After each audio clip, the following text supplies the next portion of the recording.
Hello and welcome to the On the Slate Movie Podcast. We are your hosts, Wesley, Jason, and Asher. And on the slate for today, we are going to be deep diving Revenge of the Sith.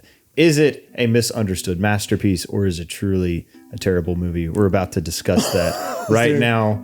Let's get into it.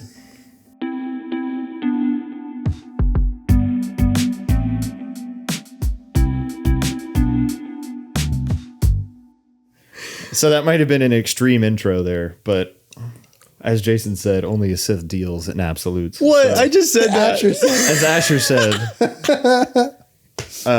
Asher said that. Sorry, I attributed it to the wrong person. But I think it is fitting. This movie is certainly divisive, but we got to go see it a couple weeks ago. Like a month ago. Now. And because they did a re-release, and yeah, that was great. They only did it for 1 week, and then they took it out and put Snow White back in the theaters. Disney, I don't know what you're smoking, but whatever it is, I want some of it.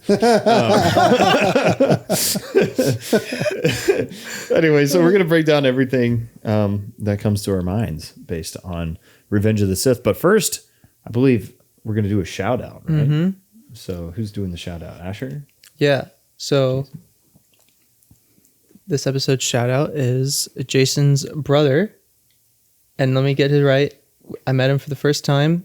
Kevin. Mm-hmm. Yeah. So we saw Thunderbolts the other week and we were talking about the movie after seeing it in the front of the theater. And all of a sudden we hear, Jason! Jason!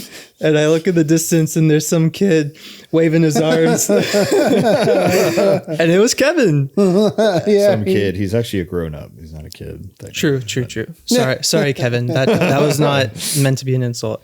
But yeah, it was so cool meeting Kevin for the first time. I had heard about Jason's brother, so it was cool meeting another friend of a friend who is now my friend and another fan of the podcast. So shout out to Kevin. Thanks for commenting on our stuff, buddy. We appreciate it. Yeah, he said that if Superman fails this summer, he doesn't know if he has faith in DCU movies. But I say we can't have faith in the DC movies. But that's for a different podcast. We are talking about Star Wars today. Look up for Superman is coming. Even if that movie's bad, we still got finally the Batman 2 is starting production. Wonder Woman comes out next year. Not DCU though. Or not Wonder Woman. Supergirl comes out next year. Lanterns comes out. We're going to have some DC content. It can't all be bad, right? But it can get the plug pulled. Anyways. So Revenge of the Sith was released.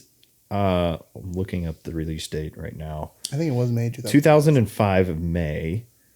Just like it was tradition for, Star Wars movies. They always came out in May. This was May 19th, 2005. So it's 20 years this movie's been out.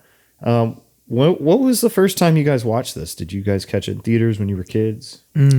So when I was a kid, my parents, or my dad specifically, he wasn't into Star Wars. He still isn't. So he never took me. My grandfather, on the other hand, he was. But so I watched like the original trilogy at his house because he had some disc set that had them, and then he also had the original prequels. And obviously, like I think I watched them before Revenge of the Sith ever came out, but I never got to see it in theaters. And I did when they finally came out on DVD. So it was probably the same year, I think, in the fall or whenever however long it took them to do a DVD release back then. And honestly, it was a scary movie to me. Really? Because I guess we'll get into it. There's a lot. I mean, and the Anakin scene at the very end where he's like on fire, that is terrifying to a 5-year-old. Yeah. General Grievous is also on fire and has an exposed heart, terrifying for a 5-year-old. All the cool Jedi, they just get shot to death by their friends. Spoilers. It was spoilers. It was honestly, it was really. I was like, man, Star Wars is supposed to be like fun and cool. I was like, that was 5 though. So now this is Star Wars.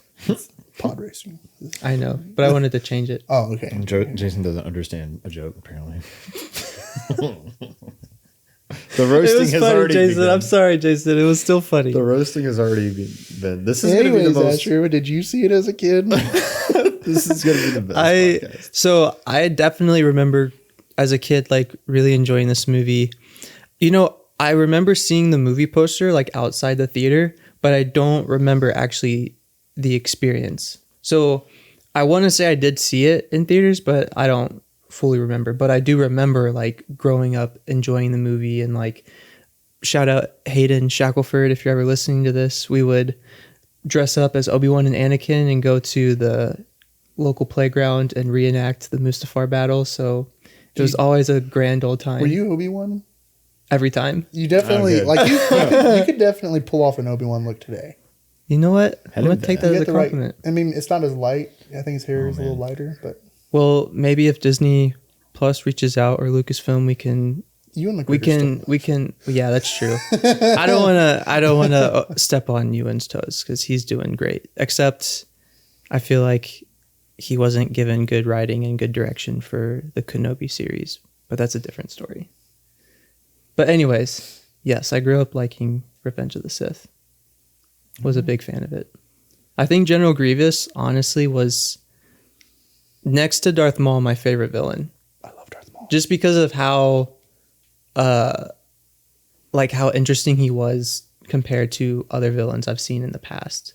Like, I liked his forearms. I liked the way he moved, like his mechanics and whatnot. I thought that was really interesting and a really cool, creative character design.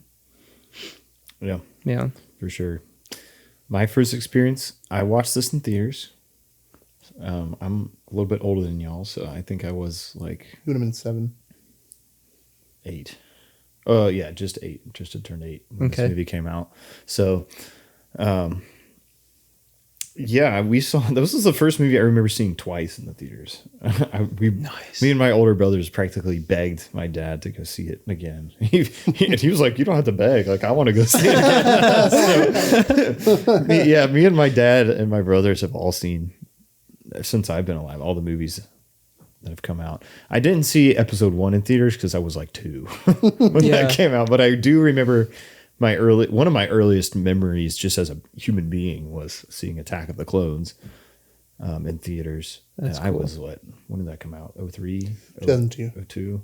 Yeah, so I was really young. I was 5. But regardless, Star Wars and the prequels in general do have a special place, like nostalgically, in my heart. But yeah, we're going to talk about just how these movies, particularly Revenge of the Sith, holds up now that we're grown-ups. So, and I imagine it's going to be all sunshine and rainbows and harmony with our discussions today. So this was written and directed by George Lucas. He has written and directed nearly all of the Star Wars 1 through 6. He didn't direct Empire Strikes Back or Return of the Jedi, but he directed the other 4. Mm-hmm. He has credits on all of them. He didn't have anything to do really with the sequels as far as I'm concerned. Maybe he was like some sort of advisor or whatever, but didn't write or direct those. I know he was kind of like, I feel like he has closer relationships with Jon Favreau, and like on The Mandalorian, I think George was like the Disney kind of Plus there. stuff. Mm-hmm. George was on, I don't know if he was a writer for, but he was definitely there for the first like 5 or 6 seasons of the Clone Wars, whichever ones before Disney. Oh, yeah. He was there with Dave Filoni for a lot of that too. So because Dave Filoni was like working at Lucasfilm when they were making the Clone Wars. Yeah. And Revenge of the Sith is the 3rd episode out of, I guess, 9 Star Wars episodes now. 6. No. Or 6 if you're a sequel denier, which I don't blame you if you are. But yeah, so this is the downfall of Anakin's. Major spoilers ahead for Revenge of the Sith, by the way. It's been 20 years though, so I don't care if you get spoiled personally. Great. So it says a fast recap of major plot points on the agenda here. Okay. So we start off in space, and they're trying to apprehend General Grievous. They end up finding Count Dooku there. He gets killed.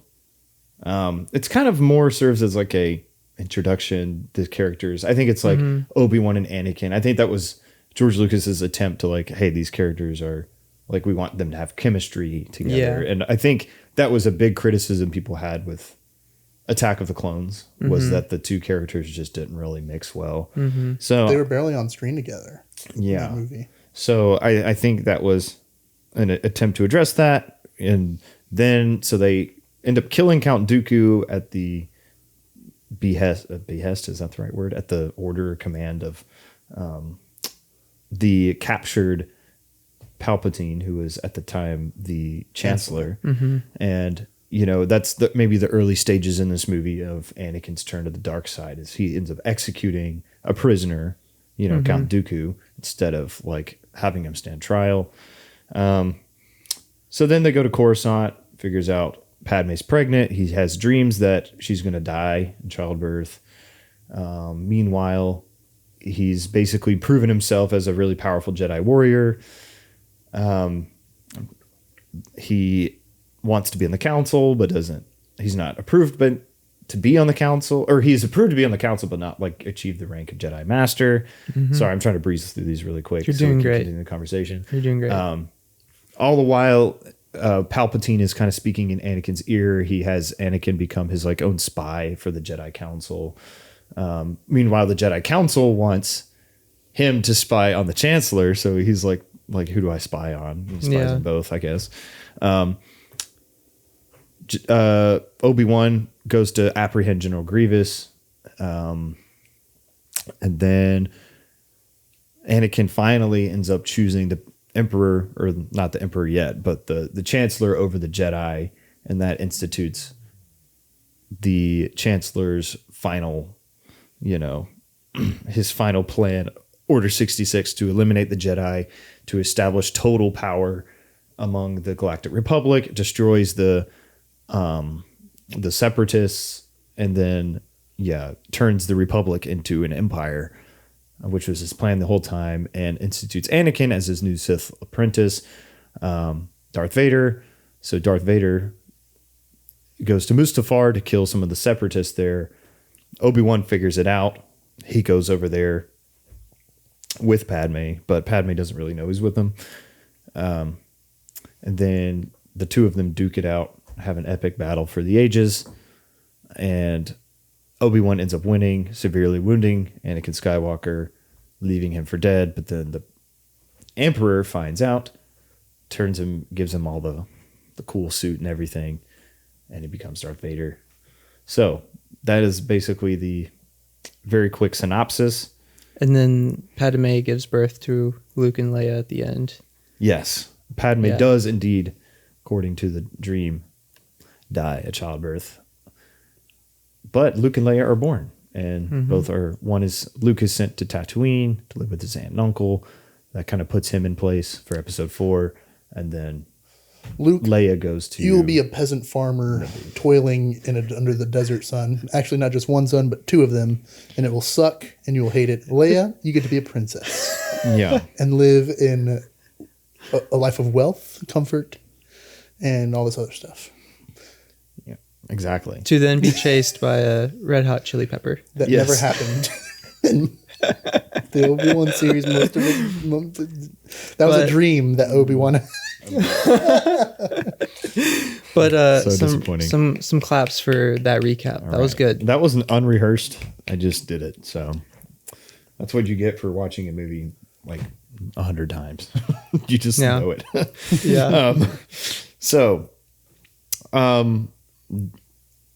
I think that's that might be the last point of agreement for a lot of us. Just telling you the details of a plot. Just want to go ahead. I want to go ahead and say that. Do it. I'm going to be very critical of this movie, but I do appreciate this movie, what it represents. It was a significant childhood like memory of mine that I hold dearly. And as a grown up, I can look at it with that kind of respect, but also I don't think this movie is free from like criticism by any means, just because I feel really nostalgic about it. But I also want to say that I don't hate the movie. I enjoy the movie and I'm thankful for it. But just because I criticize a movie doesn't mean I think it's terrible. Now, there are a lot of parts of the movie that I do think are terrible, but we'll get into that. And so there's I signed my letter of defense of myself, if anybody cares. So I care. thanks, Asher. We all know you. I think we all know you hate the movie. that's just a general thing with online discourse. It's like if you criticize something, somebody automatically thinks you just hate everything, and it's a personal attack against you. I will It's be not. personally attacking. It's not. Jason and I will hopefully remain friends, as we have been friends for many, many years after this podcast. And Asher's a nice, like, impartial observer to a lot of our arguments, and I'm thankful for him. So anyway, major themes. So I'll bring this up and then I'll stop talking and let you guys join in, of course.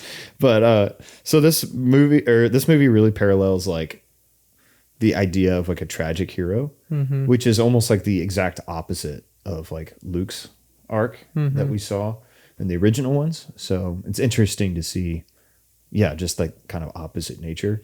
But yeah, in a lot of ways, it just reminds me of like a Shakespearean or like an ancient Greek kind of, mythological epic, in that way. It feels like, oh, you have a central character who you are rooting for, but then things go wrong. Yeah. So kind of parallels that. Do you think that is effectively done in this movie? Like this tragedy, fall of a hero type theme? Yeah, I think so. To the point where like the most recent viewing of this movie, I think it was done well to the point where I was like more frustrated with the Jedi because of how I think they one like misled Anakin, and like I don't know about mistreat, but he just wasn't given the proper guidance and proper I guess guidance. Yeah, he just wasn't given the proper guidance and wisdom that I think needed, because you could tell like throughout the whole movie he wants someone to rely on, but he's apprehensive about it at times because I think part of it goes back to his upbringing, just like being a slave child, and he's got rough things from his past. And so I think, they did it really well with his downfall. I was honestly more emotional in this viewing than I have in the past, especially between like him and Padme. Like I think they got kind of like the climax of their like relationship. Their relationship. Yeah, I think they did that to the point where I was just like, man, this is heartbreaking to experience, Mm-hmm. I think they did enough of a job with this film. Like I really like this movie a lot, as we'll get into. I wish it was an hour longer. I think that's what the movie needed is, say what you want about the dialogue or whatever, the way it's written. I just think we needed either this movie be an hour longer or Attack of the Clones be about anything else. Yeah. Because I feel like a lot happened in this movie, like from point A to point B.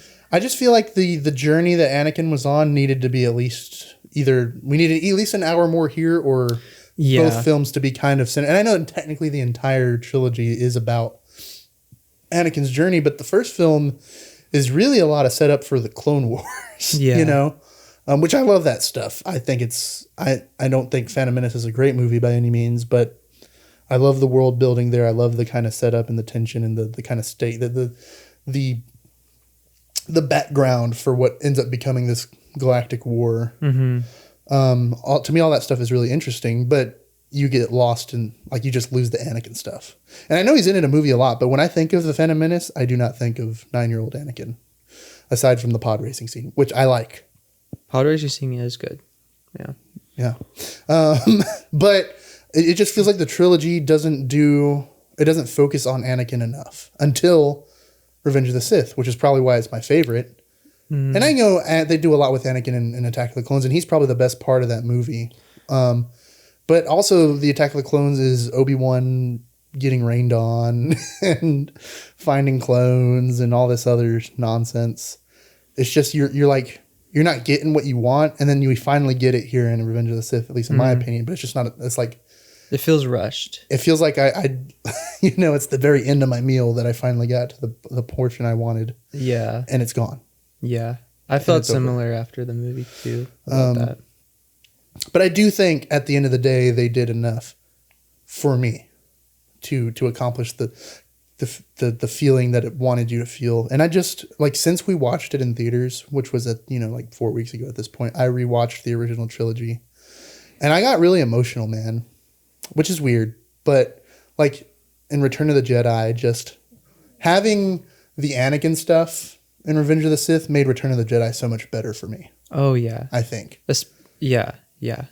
But it adds a lot of weight to his final moment. Well, before death with Luke, that whole fight that he has with Luke, where Anakin or Vader goads him into attacking him, threatening his sister, and the music like swells. It just gives me so many chills, man. And then he's like, he beats Vader into submission and he cuts his arm off, and then he looks at his own arm, the arm that Vader cut off. Mm-hmm.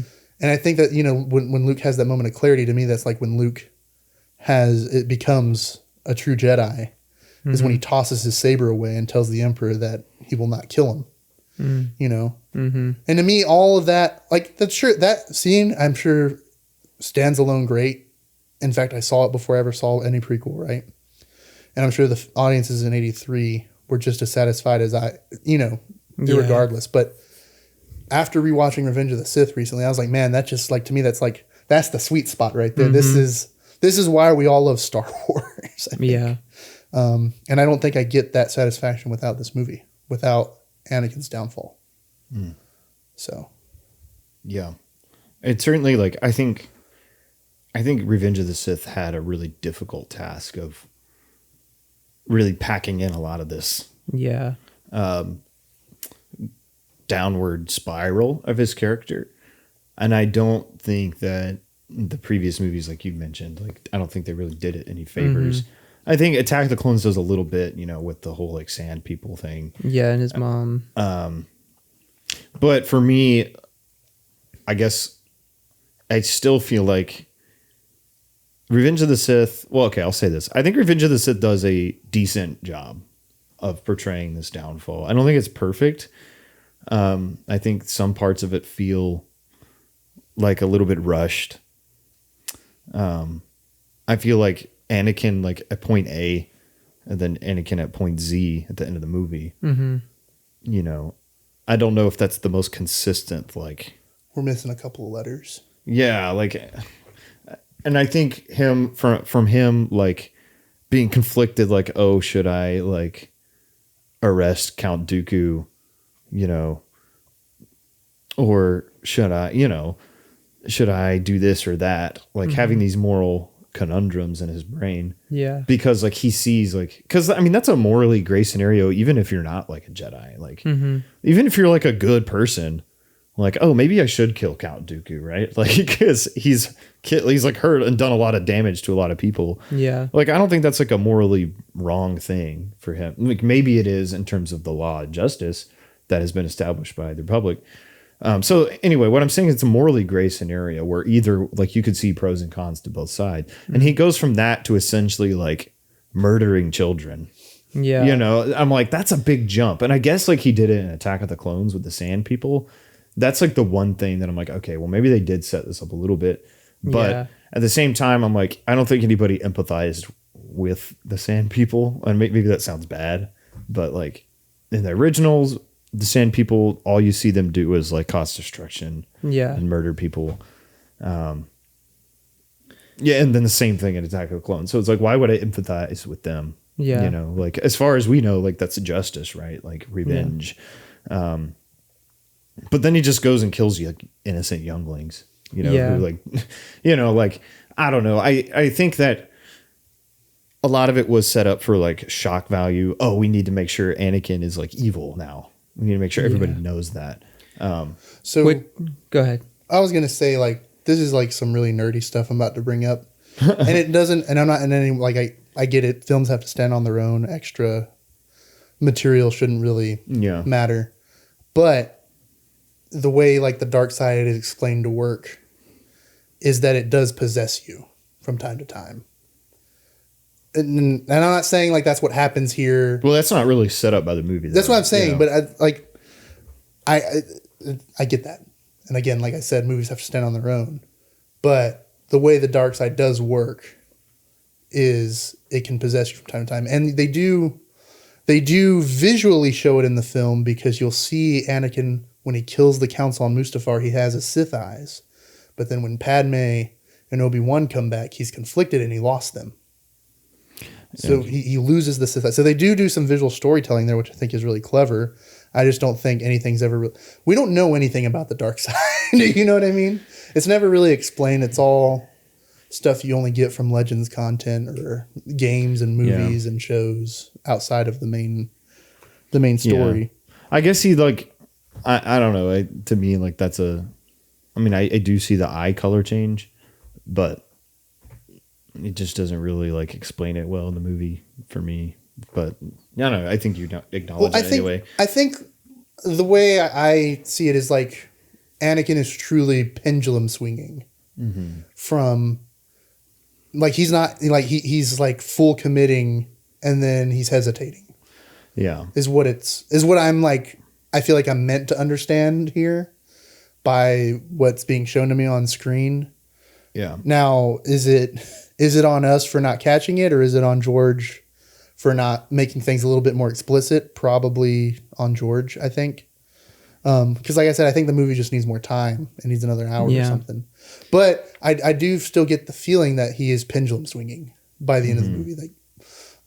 Like the stuff with like, well, we'll get to it when we get to it, I guess. But yeah. So, but what I will say though, I do think that there was attempts that were made to like set this up. And I think there are big crucial scenes, like at the, whatever it was, the weird light show or whatever, where he tells him about Darth Plagueis the Wise.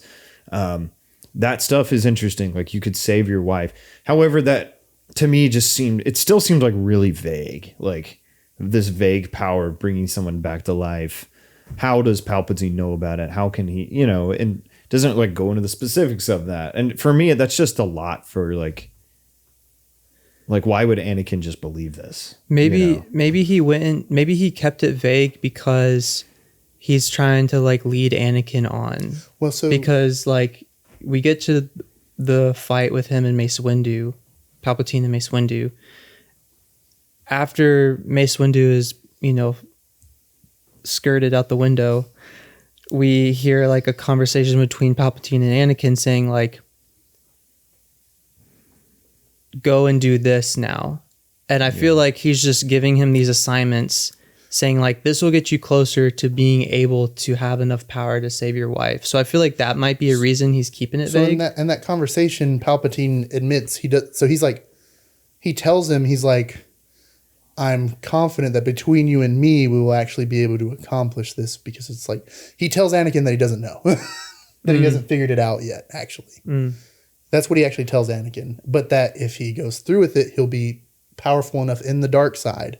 If you go through with killing all the Jedi, you'll be powerful enough through the dark side that us together, we can surely crack it. Yeah. That's what he tells Anakin there. I just feel like it's weird that he doesn't like question these things. Yeah. He doesn't talk to Obi-Wan about them. He doesn't talk to anybody. And like, you think like, well, he doesn't know that he's a Sith Lord. So like, but why wouldn't Anakin be like, well, how does he know these things? Why is he telling them to me of all people? Like, to me, it just felt like there's some logical, like, why would you do that? Why is that there? But Anakin does question him. He was like, not really though. Well, he was like, how can one learn this power? And he's like, no, from a Jedi. Yeah, but he's not like saying like, well, he's not like suspicious, I guess is what I'm saying. He doesn't seem to be like suspicious of this. Like, how does this Chancellor know of these like Sith? Like, and then when he figures out that he's a Sith, he like pulls out his lightsaber, is like about to kill him. Well, he's gonna arrest him. He wasn't. I don't think he was arrest him. Yeah, he was just bringing his lightsaber out for like. And then he goes protection / like, hey, you're under arrest. Like, don't try anything. And then he ends up going and telling Mace Windu. So for me, like him doing that shows like this man had like no awareness of what was going on, which I think was a little frustrating. Like, I'm like, I get it. Like maybe someone who's manipulated doesn't always know they're being manipulated, but it just seems like why would he just make so many crucial like logical errors? Well, to me that are like maybe that's like really nitpicking. I don't know, but Palpatine's like his friend. They've known each other for years, like literally since he was 9 years old. And on top of that, Palpatine's a very powerful person. I don't think it would be completely out of the question that he knows things. Yeah. That the Jedi Temple or that the Jedi just wouldn't share, especially since he's already doubting the Jedi to even tell him anything. Like, yeah, and he's upset that they don't trust him, but like... Well, I just don't think it's like Palpatine is not some random dude. You know, he's the leader of the entire galaxy, so it's not like it would be unreasonable for him to know things that other people wouldn't. You know what I mean? Like, to me, it's not like if the president came and told me he knew some things about some mysterious stuff, I wouldn't be like, dude, are you evil? I'd be like, oh, you're the president. Of course you know, probably. Well, yeah, but like when it comes to like the Sith in particular, you think that would like raise an alarm in his mind. Like, hey, maybe... Like this guy is not like who we think he is. And he told me to execute somebody against the Jedi orders. Like, but he was a Sith. He had him execute a Sith, you know? Yes. But at the same time, like he knew like the Jedi order, like he knew the Jedi way. And like this guy is at every step seemingly telling me to break that. And like talking about the Sith and the powers that they have. To me, it just seemed like Anakin was a little bit like dumb for not noticing those things. I don't know if I really entirely agree, but I don't know. I feel like he should have picked up on some of these things. I just don't like you have a friend who's really powerful who just like, yes, he's asking you to break the Jedi code, but you don't even believe 100% in the Jedi way in the first place. So you almost have, it's not like you don't have a problem with it, but you clearly are willing to step across the line when it seems right to you, you know, when your morals aren't aligning with the oath you've taken, you know, you start to question it. So I don't know. To me, it just doesn't seem, I just think Anakin, one, is desperate to save Padme, and two, I don't think it's unreasonable for him to trust somebody who feels like who's been the only person that's been in his corner for the past however long, when the Jedi seemingly keep betraying his trust. When the Chancellor clearly hasn't to that point. Yeah, I guess it just makes it feel like Anakin is more of a obsessive, like psychopath, you know, because of this dream that he had, and like betting everything on this dream coming true that he had, and also like trusting somebody that's like going against everything he's been raised and trained for. To me, it just seemed like, are they trying to paint Anakin as like a person, or like just somebody completely Well, the last time he had obsessed dreams, they came true. His mother was being tortured and killed. You know? So the second time you have dreams, are you not more likely to just trust them? And it's been like, it's not no secret that the Force gives you visions of the future. So it's not like a random thing that only he experiences.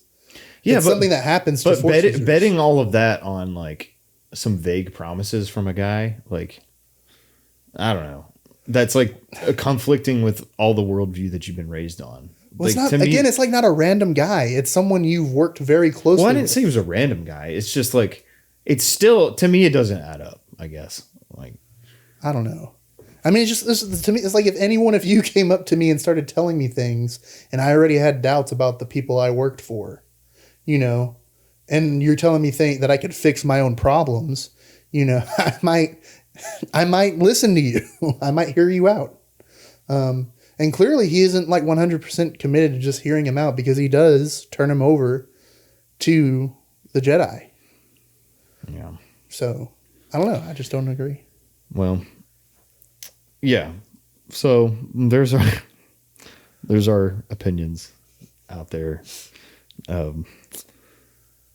Anyway, but I will concede that I think they did work in setting it up, and I don't think it's like poorly done, but I think, yeah, like I said, I think there's ways that you can probably nitpick some of it, but anyway, there's that whole like downfall part. there's also this idea of like, Padme's character in this film has been controversial. You know, like there's a lot of things about Padme's character and Revenge of the Sith that I'm not a huge fan of personally. Like what? But I would like to hear Asher's thoughts first on all On of that Padme? that we just talked about before. We talked about Padme, actually. Oh, what we talked about before? Yeah, like the downfall. Like, what are your opinions on what we were talking about? The one thing I think about is it just stinks that, I mean, and I probably know this is intentional, but it just stinks that Anakin didn't trust Obi-Wan enough to like go to him about this, because there were moments where they had good, like meaningful, transparent conversations, but it never got to the point where it's like Anakin is really opening up. And that really hurts because like I feel that Obi-Wan had like out of all the Jedi, I feel like Obi-Wan had the most potential to help him, even with like sharing the fact that he's married now. You know, it's like I feel like Obi-Wan would have enough heart being his master since he was a kid, you know, to like just help him out with this stuff and even like be there to talk about the stuff that Palpatine was telling Anakin. Because like another thing I think about is Anakin actually went to Yoda about the dreams, right? He didn't tell him about anything else, right? Just about the dreams. Yeah. So he went to Yoda about the dreams, and honestly, Yoda talks like Yoda has a way of talking, you know, it's iconic. But there were a few things that he told Anakin that was like, that's actually not, that doesn't even sound accurate. Like that doesn't even sound like common sense. Yeah. Because the way he, like the common or the famous phrase of, what is it? It's like, what did he say? He's like He was like, fear leads to anger. Anger leads to hate. Hate leads to the dark side. Something like that. Yeah. Let me look that up. Fear. Yeah, Yoda quote about fear.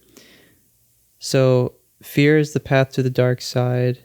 Fear leads to anger. Anger leads to hate. Hate leads to suffering. Maybe it wasn't that quote. Maybe I'm that not. is what he says to him, though. Yeah, but I feel like he said something else that like Something about learning to let go, or because he also says that. Yeah. It's just frustrating. No, he was like, be happy that they're going with the Force when they die, or something like that. It was something, and I was like, well, Yoda warns him. He says, I see the quote here. He says, "Careful you must be when sensing the future Anakin. The fear of loss is a path to the dark side." So he even warns him about this. Like he says, you know, if you entertain this and like it overtakes you, like you could lose yourself, you know? Yeah. And he says, "What must I do, Master Yoda?" Or first of all, Yoda says, "Death is a natural part of life. Rejoice for those around you who transform into the Force. Mourn them, do not. Miss them, do not. Attachment leads to jealousy. That the shadow part. of greed, that is." That part. So mourn them. What does it say? Mourn them, do not. Miss them, do not. Attachment leads to jealousy.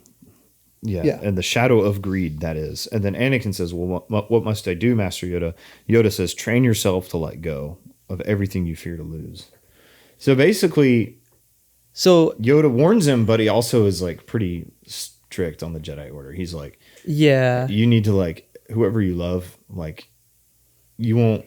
Basically, he gives him like a way out, like in a sense. Like Yoda doesn't quite know everything that's going on, but he's like, he tries. This is why we like teach you not to get attached, because if you get attached and you lose somebody, you could become like a monster, like because this can lead to the dark side. Yeah. So like in a way, like Yoda represents Yoda. He represents like this kind of Jedi belief, right? That, yeah. You know, the reason why we're so cold a lot of the time is because we have a responsibility. Like it's the theme of great power, great responsibility, right? Yeah. And the danger of letting your emotions combined with your powerful force powers Yeah. can lead to something disastrous. Yeah. It's, And so Yoda's basically telling him like, close yourself off to this, which I mean, I think that's a good scene. I guess I'm not like using that, I guess, as a criticism Yeah. against it, but I guess I understand like what he's trying to tell Anakin. Like some of the stuff, yes, that is understandable, but I think certain lines like attachment leads to jealousy, I feel like is like so absolute given the situation. It's like, okay, attachments aren't bad in and of themselves. You know, like just telling Anakin like attachment leads to jealousy and like leaving him with that. It's like, okay, thanks, Master Yoda. I'm gonna go now. Yeah. It's like,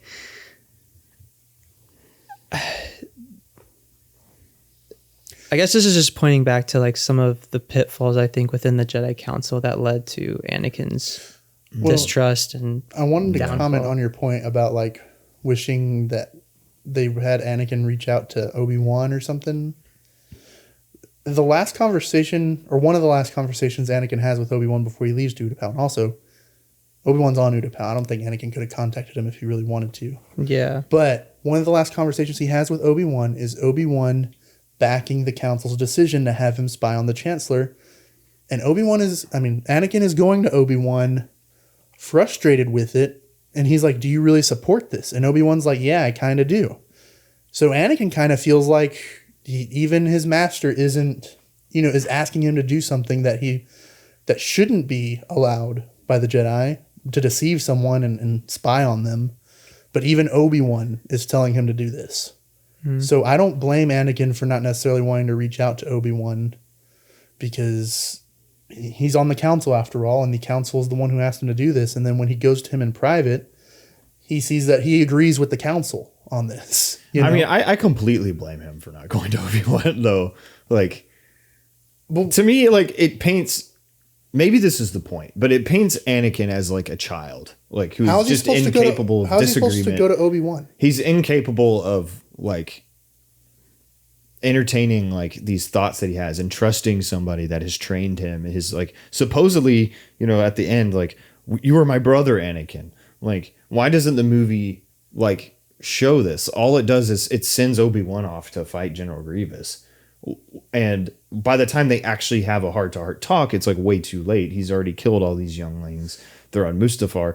To me, like, are you forgetting that Anakin doesn't actually entertain the idea of expressing these things to any of the Jedi? He only talks about them with Palpatine. He vaguely mentions the dream to Yoda, but he doesn't go into like, oh, I'm having these doubts against the Jedi. He briefly brings it up with Obi-Wan, and it's like they almost get there, but he's still not like opening up to him. So for me, it's just like, why is he so closed off? Like, even with Obi-Wan about these things. Yeah. But he's like so free to talk to the Emperor about all of these things. And he's even entertaining thoughts of like, hey, I should just violate everything that I know just for some vague promise of like resurrection or something. It seems like it doesn't all add up. And I think Anakin is 100% at fault for his descent to the dark side.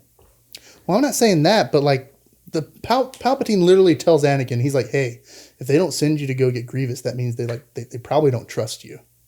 So when that happens, and they obviously don't send Anakin, and they send, not only do they not send Anakin, they send his master. And then right after that, they also tell him to spy on the Chancellor. And then when he confronts Obi-Wan about it, Obi-Wan agrees with them about spying on the Chancellor.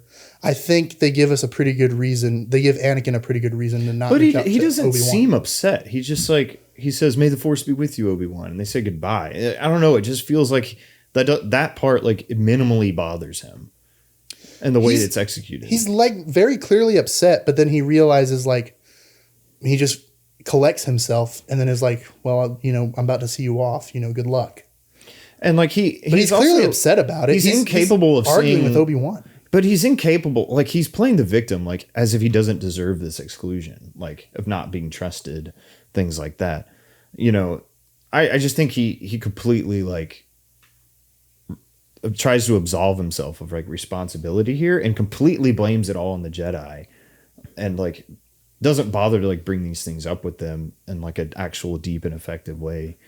And like, I mean, that could be a good storytelling point in the movie. I think that could be a good part of the character, but I feel like it goes back to my point of like, I feel like I can just nitpick like some logical things of like, why wouldn't Anakin do this and that? And then, why wouldn't the story set it up like and this? And then after Obi-Wan's gone, how is he supposed to contact him? He's on a different planet. And I think that comes with a writing issue of the movie. Because like, what is the whole point of him going to fight General Grievous other than that small little detail of like, to separate them? Yeah, but I think that's just like a forced like plot separation that actually like doesn't need to happen. You know, and that goes back to my criticism of General Grievous. Like, he's just kind of shoehorned in here, just so it can be like, oh well, Anakin doesn't trust Obi-Wan now. But to me, that's just a really weird way and a very shallow like way to like lose trust specifically in Obi-Wan. But it wasn't just that; it was also because he agrees with having Anakin spy on the Chancellor. Yeah, but he's also clearly supportive. He says, "I think like you will be a Jedi Master." Like I think he believes in Anakin at the same time. But and why wouldn't you? If I believe in you, but I also want you to do something that's against what we believe in, does my compliments to you really matter too terribly much? When I'm asking you to do something you're uncomfortable with, that's not only that you're uncomfortable with. You could spin it around the other way. Like, why isn't Anakin upset with the Chancellor for asking him to spy on the Jedi? Like, because the Chancellor isn't a Jedi. But he's asking him to betray the friends he's known his whole life. So to me, I don't know. It just feels weird. He's known the Chancellor as long as he's known the Jedi. They met at the same time. Yeah, but not like deep personally. Like he's known him, like he knows of him. Has seen him before, but the Chancellor literally... It's not like there were buddies in the Phantom Menace or Attack of the Clones. The Chancellor at the very end of the Phantom Menace meets Anakin and talks to him. Yeah, but again, they weren't like... he wasn't being trained and by groomed Obi-Wan. from day one by Palpatine. I mean, Obi-Wan... I think it's heavily implied that Anakin has been in communication and talked with the Chancellor plenty of times, enough to where they have a friendship. Anakin just needs a strong father figure. That's the bottom of this. Like like you kind of see, like he grew up not having a dad, and like the male that was in his life was his slave owner, you know. And then you get Qui-Gon and Obi-Wan who come along offering him something greater, and he has like these humongous expectations for that. And then, you know, as he grows in that, I think also this, you know, this stress and burden of being told you're the chosen one can, you know, also affect like your mindset if you don't like process that properly. And yeah. I think it's just kind of, you know, a little bit of a result of Anakin not having a strong mentor, at least to the point where he felt like it was strong enough. Like, we get Obi-Wan as a mentor, but I think especially in Attack of the Clones, like you kind of realize their relationship is more not condescending, but it feels like a lot of Anakin, like, why are you doing this? Like, Anakin, do this right next time. Yeah. Anakin, don't do that again. Like, I think Obi-Wan is trying his best. I think maybe he might have been unprepared, you know, to be a master. And so I think he's trying his best, but also being a mentor in a way that might have been maybe a little too harsh or too condescending for Anakin at times. Yeah. And so I think it does kind of mash up into this almost like, should I trust in Palpatine? Should I trust in Obi-Wan? And, you know, it's like this back and forth. So yeah. I think where I see it more as the Jedi fail Anakin, you're seeing it more as Anakin is the majority, takes up the majority of the blame. And I don't think Anakin is without blame, but I think the way I see the movies and the way I view this movie is that the way I understand it is more that the Jedi are blind and dogmatic. Maybe, you know I mean, maybe, but also like it's hard to argue because what they say about Anakin and his attachment comes like what Yoda says is exactly what happens, you know. But that's because they're suppressing him. Like, I feel like the Anakin, reason that's what they want him to suppress himself because of what happens in reality, because he doesn't. You know what I'm saying? But you're seeing this as like the Jedi couldn't be malleable. If the Jedi were just more accepting of anything, then none of this happens. But why should they have to be accepting, especially of like Anakin on the council? He didn't choose to be there. Excuse they me, stole him sorry, from his I meant home. to say the rank of master. That's what I meant to say. Sorry. Like, why should Mace Windu trust him? And I'm not saying the Jedi were perfect. I think it was dumb that they were like the Galactic Republic, like General Commander War. Like, I think that's a separate thing. And I don't really think Anakin, it literally sets that up of Anakin even having a problem with that stuff. I really just think Anakin has a problem because he's selfish and can't realize why people don't trust him. And he's unwilling to listen to reason. And like, he doesn't go to Obi-Wan with his struggles, the person he should be going to. And Obi-Wan even tries to encourage him in that, but he can't really do much because Obi-Wan isn't really opening himself up to him. So I think that part in particular is like the nitpick. I don't think it ruins the whole thing. Like I mentioned earlier, I do think that they do make not an inherent flaw with the Jedi that they don't go to each other with these problems? Because clearly that's what it looks like. Yeah, so is that Anakin's fault? Might be, yes, but I mean, it might be both. I just think it's dumb that he would trust so much and this one little promise that Palpatine makes to him, you know, that it would just completely overhaul his whole like view of the Jedi. You know, I don't know. To me, that's one the major nitpick I have with his fall to the dark side. But I do think that they do generally try to set this up, and I do think they do a good job most of the time. Like a lot of these scenes that I'm talking about and even criticizing, I do think actually do help serve the purpose of like, hey, this is why he's falling. Like he doesn't trust this guy. I just think that I wish the protagonist was a little bit smarter, I guess. I wish Anakin would have been a little bit smarter and able to see these things. Because all of this could have been avoided, I think, with a few simple conversations. So maybe it's just more frustrating than anything. And maybe that is the point. I don't know. Maybe George Lucas wants you to feel frustrated in him. Like this man is like not making smart decisions. He's not able to see clearly. Maybe that's the point. I can imagine a Star Wars themed Dora clip, like a Dora episode of Anakin looking at the screen and saying, "Should I trust Palpatine or Obi-Wan?" What is that? Palpatine? Yeah. So anyway, we talked about this for a long time. Do we want to talk about the lady or the character that Anakin does run to and I think is the most transparent with? Padme. Yeah. I'm trying to remember all of their conversations off the top of my head. I mean, I think Padme's good in the movie. I think Natalie Portman does a really good job as Padme in this movie. With like, okay, episode 2, their relationship is a bit weird at times. Anakin is a bit weird, and I think it goes back to the fact that he's never even like, you know, done this before. You know, like it can be a bit awkward in episode 2, but in episode 3, I think they do a good job of, or at least I'll focus on Natalie Portman, but I think she does a good job of embracing this wife role, but also like there still is this mixture of we love each other, why do we have to keep it a secret? But also like I also am a political figure, so how can we do this wisely? And I think some of her dialogue could have been written better.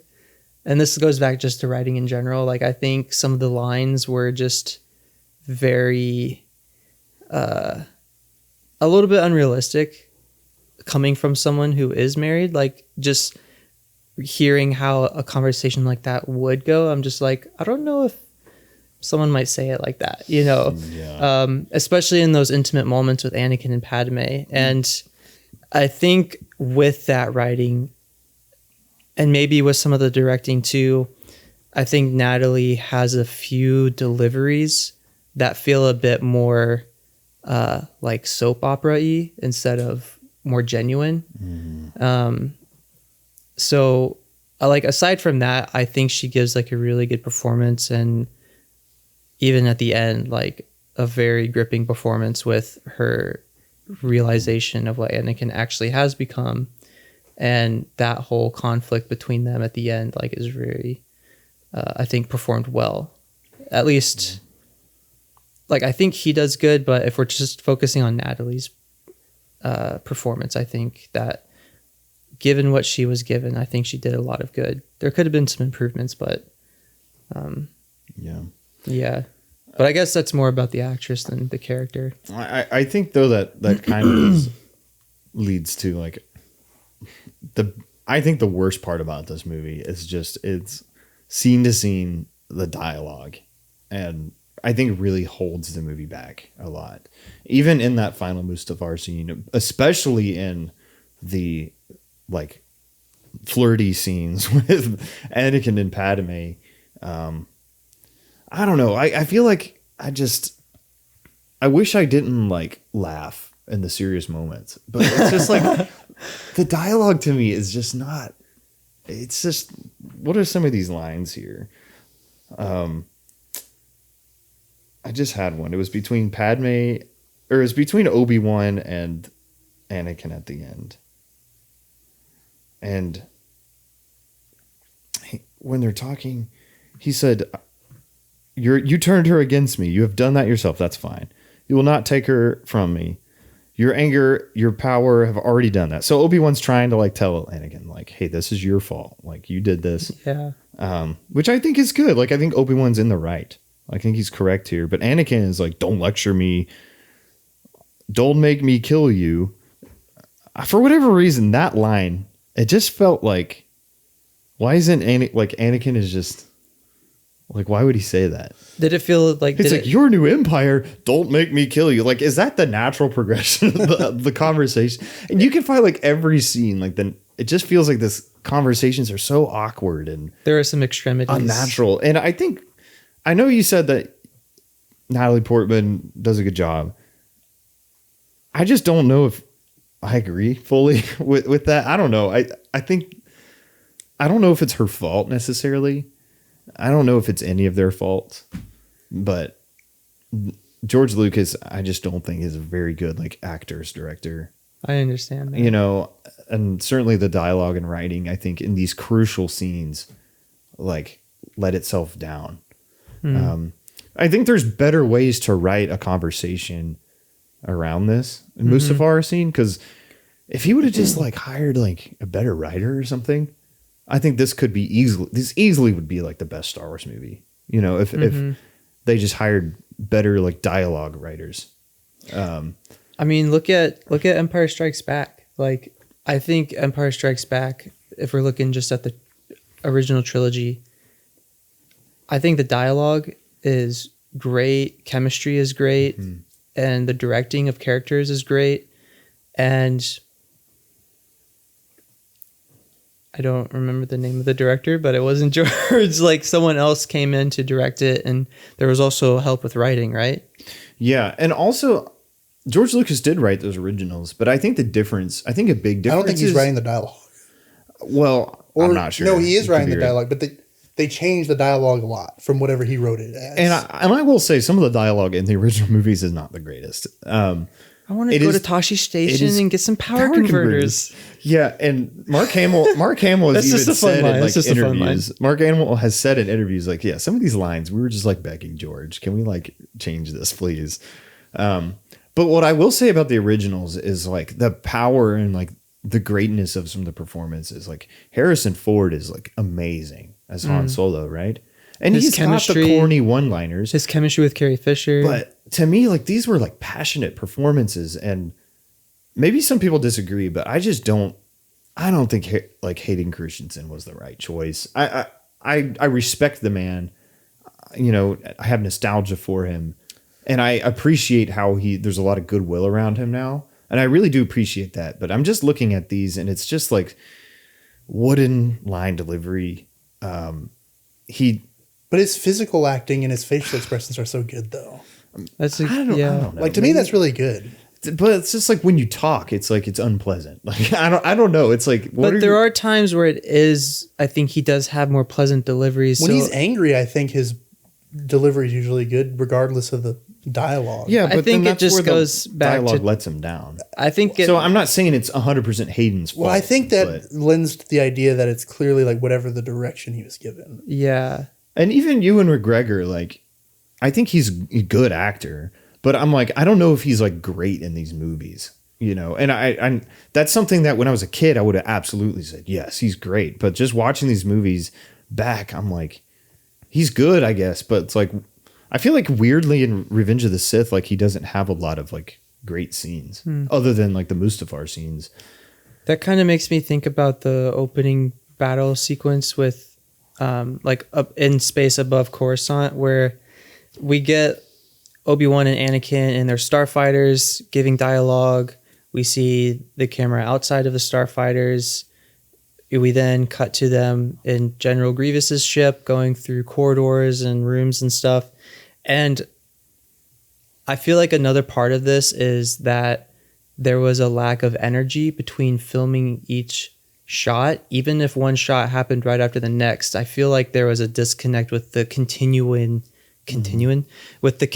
energy that needed to be there. Yeah. Because like certain things would happen in the space battle and certain lines felt like their reactions sometimes to something that happened, whether it was like the missiles or the little buzz droids, like it felt under-delivered. I was like, oh, that's all you're going to react to this scenario. Because like, I'm trying to imagine, like, what if that was Mark Hamill and Han Solo and Harrison Ford? I feel like that scene would have been a lot more interesting. But I don't know. It just seems like their performances, like they just didn't have chemistry with each other. Which is very in hindsight, and I think a lot more of that is on Hayden Christensen's end than it is on Ewan McGregor's, because I think Ewan McGregor, to me, seems like the one guy that's like shows that like in those movies that he's like really, really going after it. But again, I don't blame Hayden Christensen. I don't think he's like Robert De Niro or anything, but I don't think he's a bad actor either. Like, you know, I don't know if like, looking back, like I understand why he didn't get a lot of work after this, you know, and which is a shame because again, I have a lot of goodwill towards him, but I wish that the performances in this movie were higher quality than they are, but it just feels flat. It just feels like a black hole of chemistry when he's on the screen. It's just like, it sucks all the life out of the performances. So what if like, looking back at it, what if they, and this kind of goes back to something we said already, but what if they instead brought Hayden Christensen in to play Anakin and start it in episode 1, and like we don't get as much of a time jump from episode 1 and 2, and even from like 2 and 3, like what if we spent episodes 1 through 3 in a more contained storyline, kind of like the original trilogy, where we're spending more time with the same actor, and that leads to the actors actually spending more time together too, thus leading to like more organic chemistry. Yeah. That plus maybe getting help on writing and directing, because I feel like, you know, it would have been interesting to see another director still have George Lucas as the main anchor, but like someone else to really be there for the actors. Yeah. You know? Exactly. And before you talk, like, I just want to like, because I really want to hear your thoughts on all this. But like, I just want to throw in there, like, after we got out of the theater and we were talking about it with our friends and everything, I remember saying something that I still think sticks with me. It's like, I think underneath all of this was like a really, really great story that they were trying to tell. And I just feel like it wasn't executed the way people wanted it to be executed. But that doesn't mean that there's not a lot of great elements of it. But I really think that if they had more competent dialogue, maybe better direction of the actors, I think this quite simply could have been the best Star Wars movie. Yeah. You know, if it didn't fall short in those critical areas. I was just going to say that I do think Hayden's a really good physical actor. And whatever we want to say about line deliveries or the writing, I think every single scene where Anakin, unironically, where Anakin isn't really saying anything, he's just either looking at the camera or reacting to something, resonates with me heavily. Like when he's staring out at Padme from the Jedi Temple, or when he's on his knees in front of Palpatine, or after he takes out the separatist leaders on Mustafar.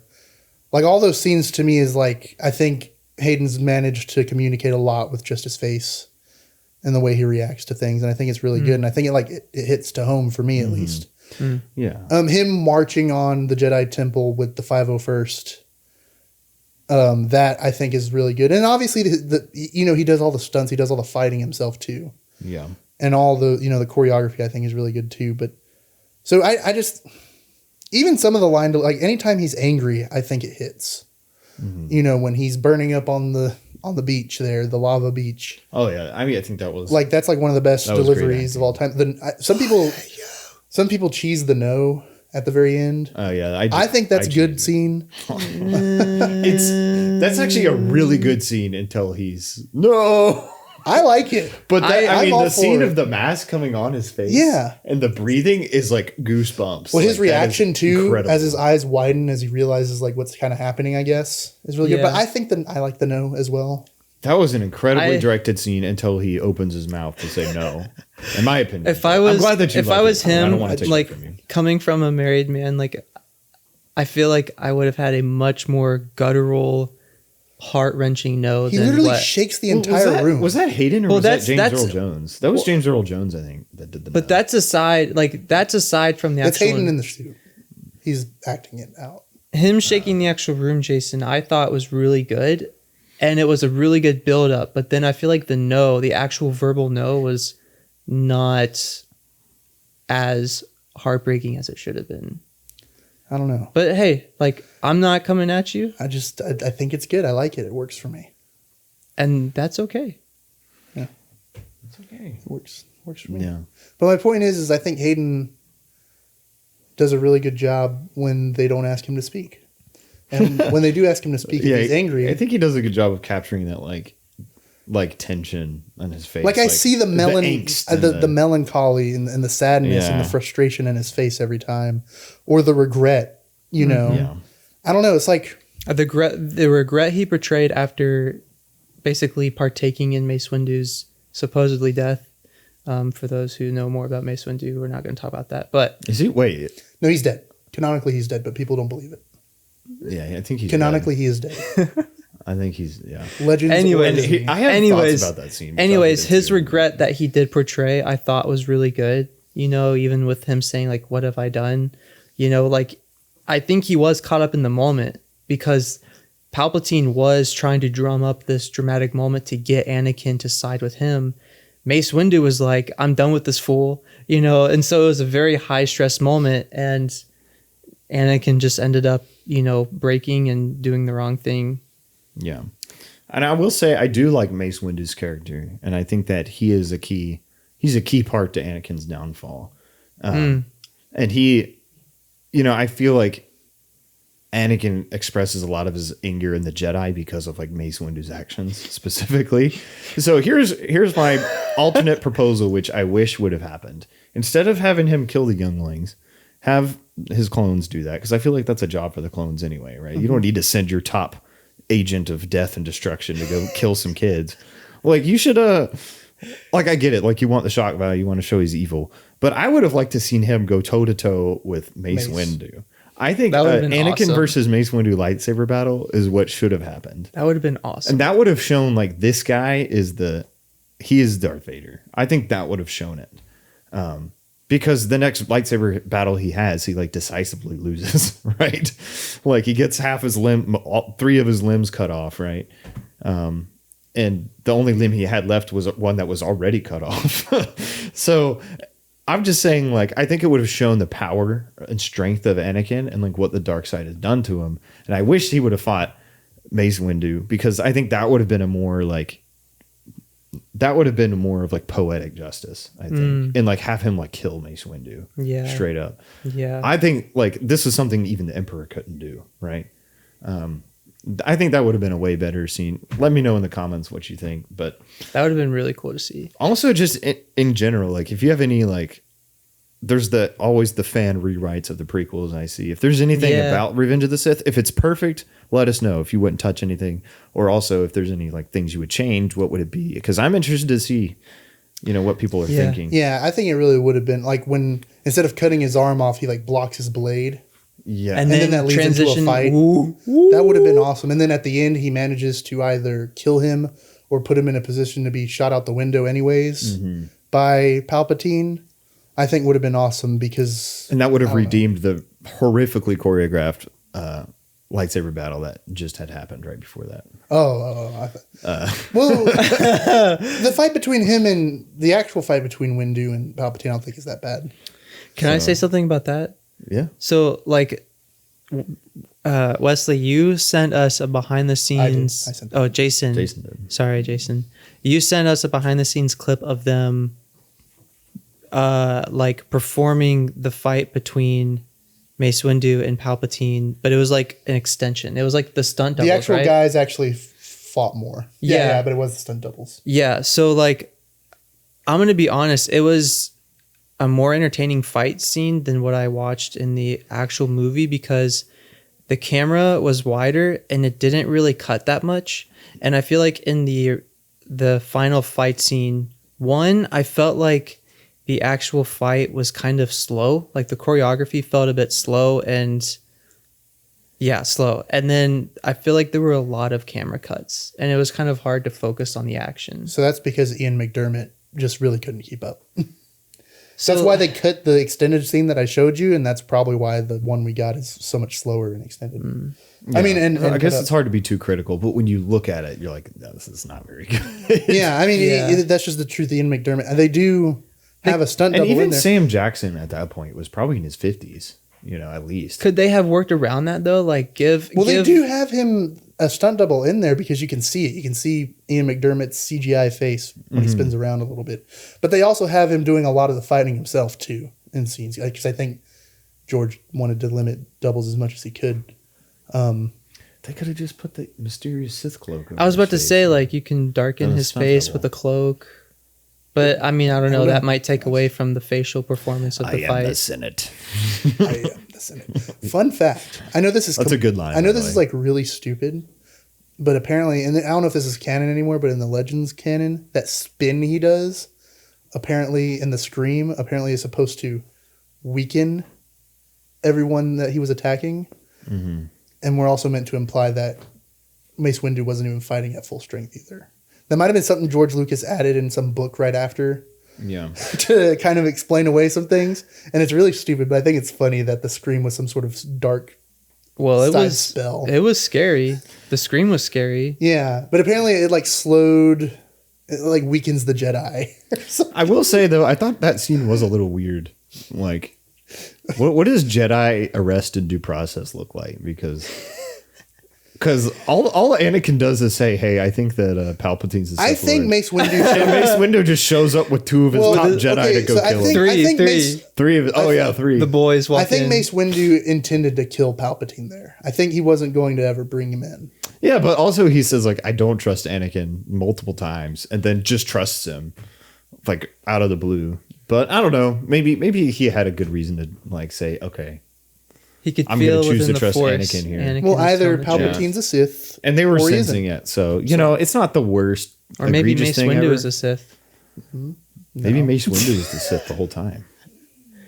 Mace Windu should have just stuck to the battlefield and not the Jedi Council. But anyway, so there's that. I do want to get into, because we've already talked about it. Let's talk about like visually what this movie looks like, and we can also talk about lightsaber battles. Well, let's talk about lightsaber battles first, because I feel like that's more natural for our conversation. The lightsaber battles in this there's movie a are lot. Great. There's the original, or the opening act, which is Obi-Wan Anakin versus Count Dooku. Then there's, what's the next one? Maybe it's the Emperor fighting the Obi-Wan and General Grievous. Obi-Wan and General Grievous. And then there's the Emperor versus Mace Windu. Then there's the Emperor versus Yoda. Then there's Anakin and Obi-Wan. So there's like five or six, which is like way more than we'd I think 4 out of 5 are pretty good. And one I don't mind too much. Aside from 3 Jedi just standing there. Stunned apparently from some dark side magic, but that's neither here nor there. So I think, I don't know if any of these are like Duel of the Fates quality, but I do think that I really like the last battle. the last one, the Battle of the Heroes, is indeed epic. Even if it has a couple goofy moments in it. But I will say that it is indeed epic. You were bringing up the swinging bit. It's literally like half a second. The Tarzan swinging on ropes bit was a little goofy. They clash once and then they're off the thing. The force push him magically into the button that blows up the whole base, I think was a little goofy. But like, why is that a button? Like, what is going on? It doesn't blow up the place. It cut like the power to their hover thing. It was like one of those extended. It was the heat shields. It turned off the power to the heat shields. Well, that's the technical term for sinking the whole base into the lava. So I feel like that's just a weird button to hey, by the way, if you push this button, the heat shields go off and like the whole base is screwed. So no code. Why is that a button? I don't know. No passkey. Whatever. Don't think about it too much. It's an epic lightsaber battle. Even if the dialogue in it's kind of weird. From my point of view, the Jedi are evil. Jason said he likes the line. I think there's a better way to write that line. Does it make a lot of sense? I don't know. Not really, but I think the one thing I did, so like going into this movie, I wanted to have like not the nostalgia glaze on. I really wanted to see things the way like they should be seen, I guess, at least now. So like one thing I took away from the Battle of the Heroes fight scene was that it felt a bit plot driven with the location progression of their fight. It's like, oh, the plot wants them to go through this corridor now, so they're going to run through the corridor, like, and then, oh, they're going to jump over this. Like, it just didn't seem fully realistic. It's like, why is he running away now? Like, why is he running over there now? Like, it felt a bit plot driven in terms of getting from this location to the next location. So I feel like it would have been nice to see more like reasoning behind the change in locations. Yeah. As opposed to essentially like, this might come out too harsh, but it's almost like just two kids in a playground and essentially like, oh, that looks fun, let's go fight over there. Like, I feel like there could have been something more. I feel like most sword fights in general like take place in a relatively like centralized area. You're probably going to move back and forth, but I don't know, I would agree with you, but I also think that's like a small nitpick. Well, isn't it because I get it's the magic button that sinks the ship or whatever, but isn't that why they're moving a bunch, because the whole place is falling apart? Yeah. And also Anakin's like continuously pressing Obi-Wan and Obi-Wan's constantly defending, so he keeps running back. That's a good point. Yeah. Because they do fight for a really long time in that control center, and I think eventually Anakin gets like kind of the upper hand because he's like on top of Obi-Wan and Obi-Wan kicks him or something, or is it the other way around? Well, either way, eventually Anakin's pushing Obi-Wan back. And that's when Obi-Wan kind of runs out that door. Yeah. And also the facility's starting to fall down at this point. Yeah. I will say, though, the shot of them when they kind of like grab each other's arms and the lava blowing up in the background. That is so cool. It is really good. and the music, like crescendos up right there. This movie definitely passes the rule of cool. Can we make sure that John Williams never dies? He's getting up there, man. I will support more Star Wars movies. We can make sure he never dies. All he's got to do is this a power? Wait, what did he say? We just got to get another Anakin. How does one learn this power? Not from a podcast host. Not from... I wish. Not from a podie. Yeah.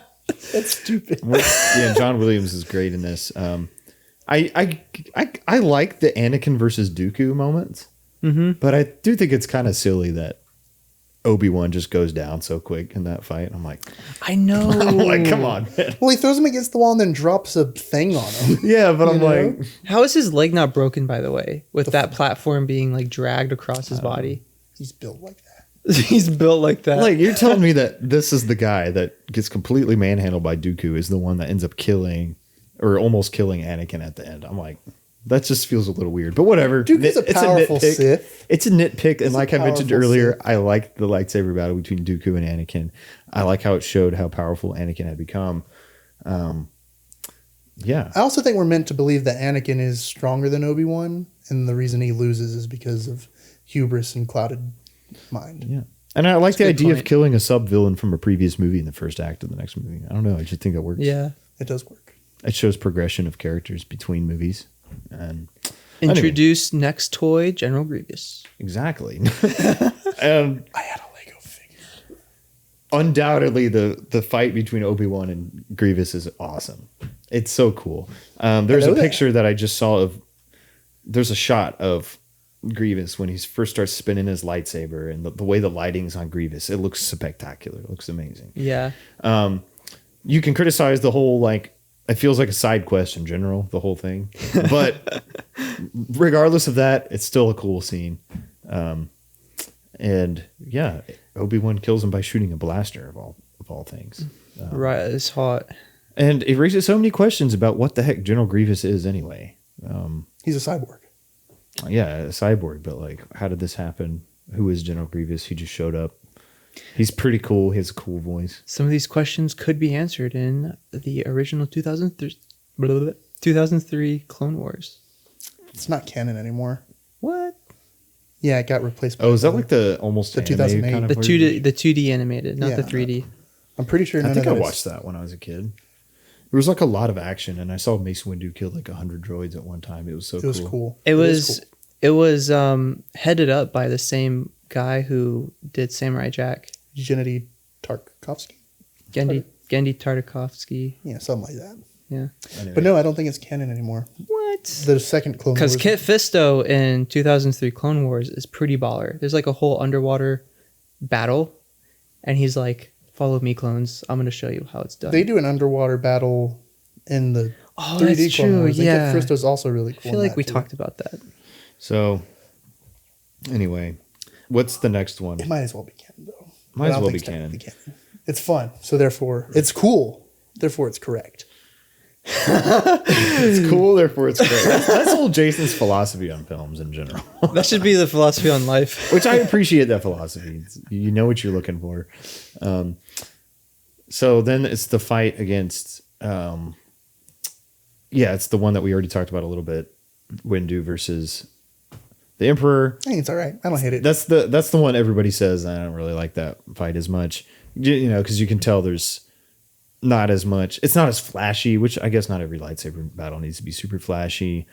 Like the first one in A New Hope, not the greatest lightsaber battle too, but Yeah. not all of them are great. But I rewatched it. It's still But that one has a lot of great storytelling behind it, I think. so I understand that, and I do think the A New Hope lightsaber battle does have some very product slow of its time-ish. slow energy, but I a think part it's of that is because of the props they were actually using. Like they were in a time period where they didn't have digital lightsabers yet, and so they were rotoscoping. They were also holding props where they had actual shafts that like you do too much and they'll break and stuff. And so They had this foil that would spin. yeah. And so like they had some limitations with the actual lightsaber props, which I think influenced the choreography, but I'm not saying that as an excuse because I still get what you're saying about it being kind of slow. And I do think Empire Strikes Back,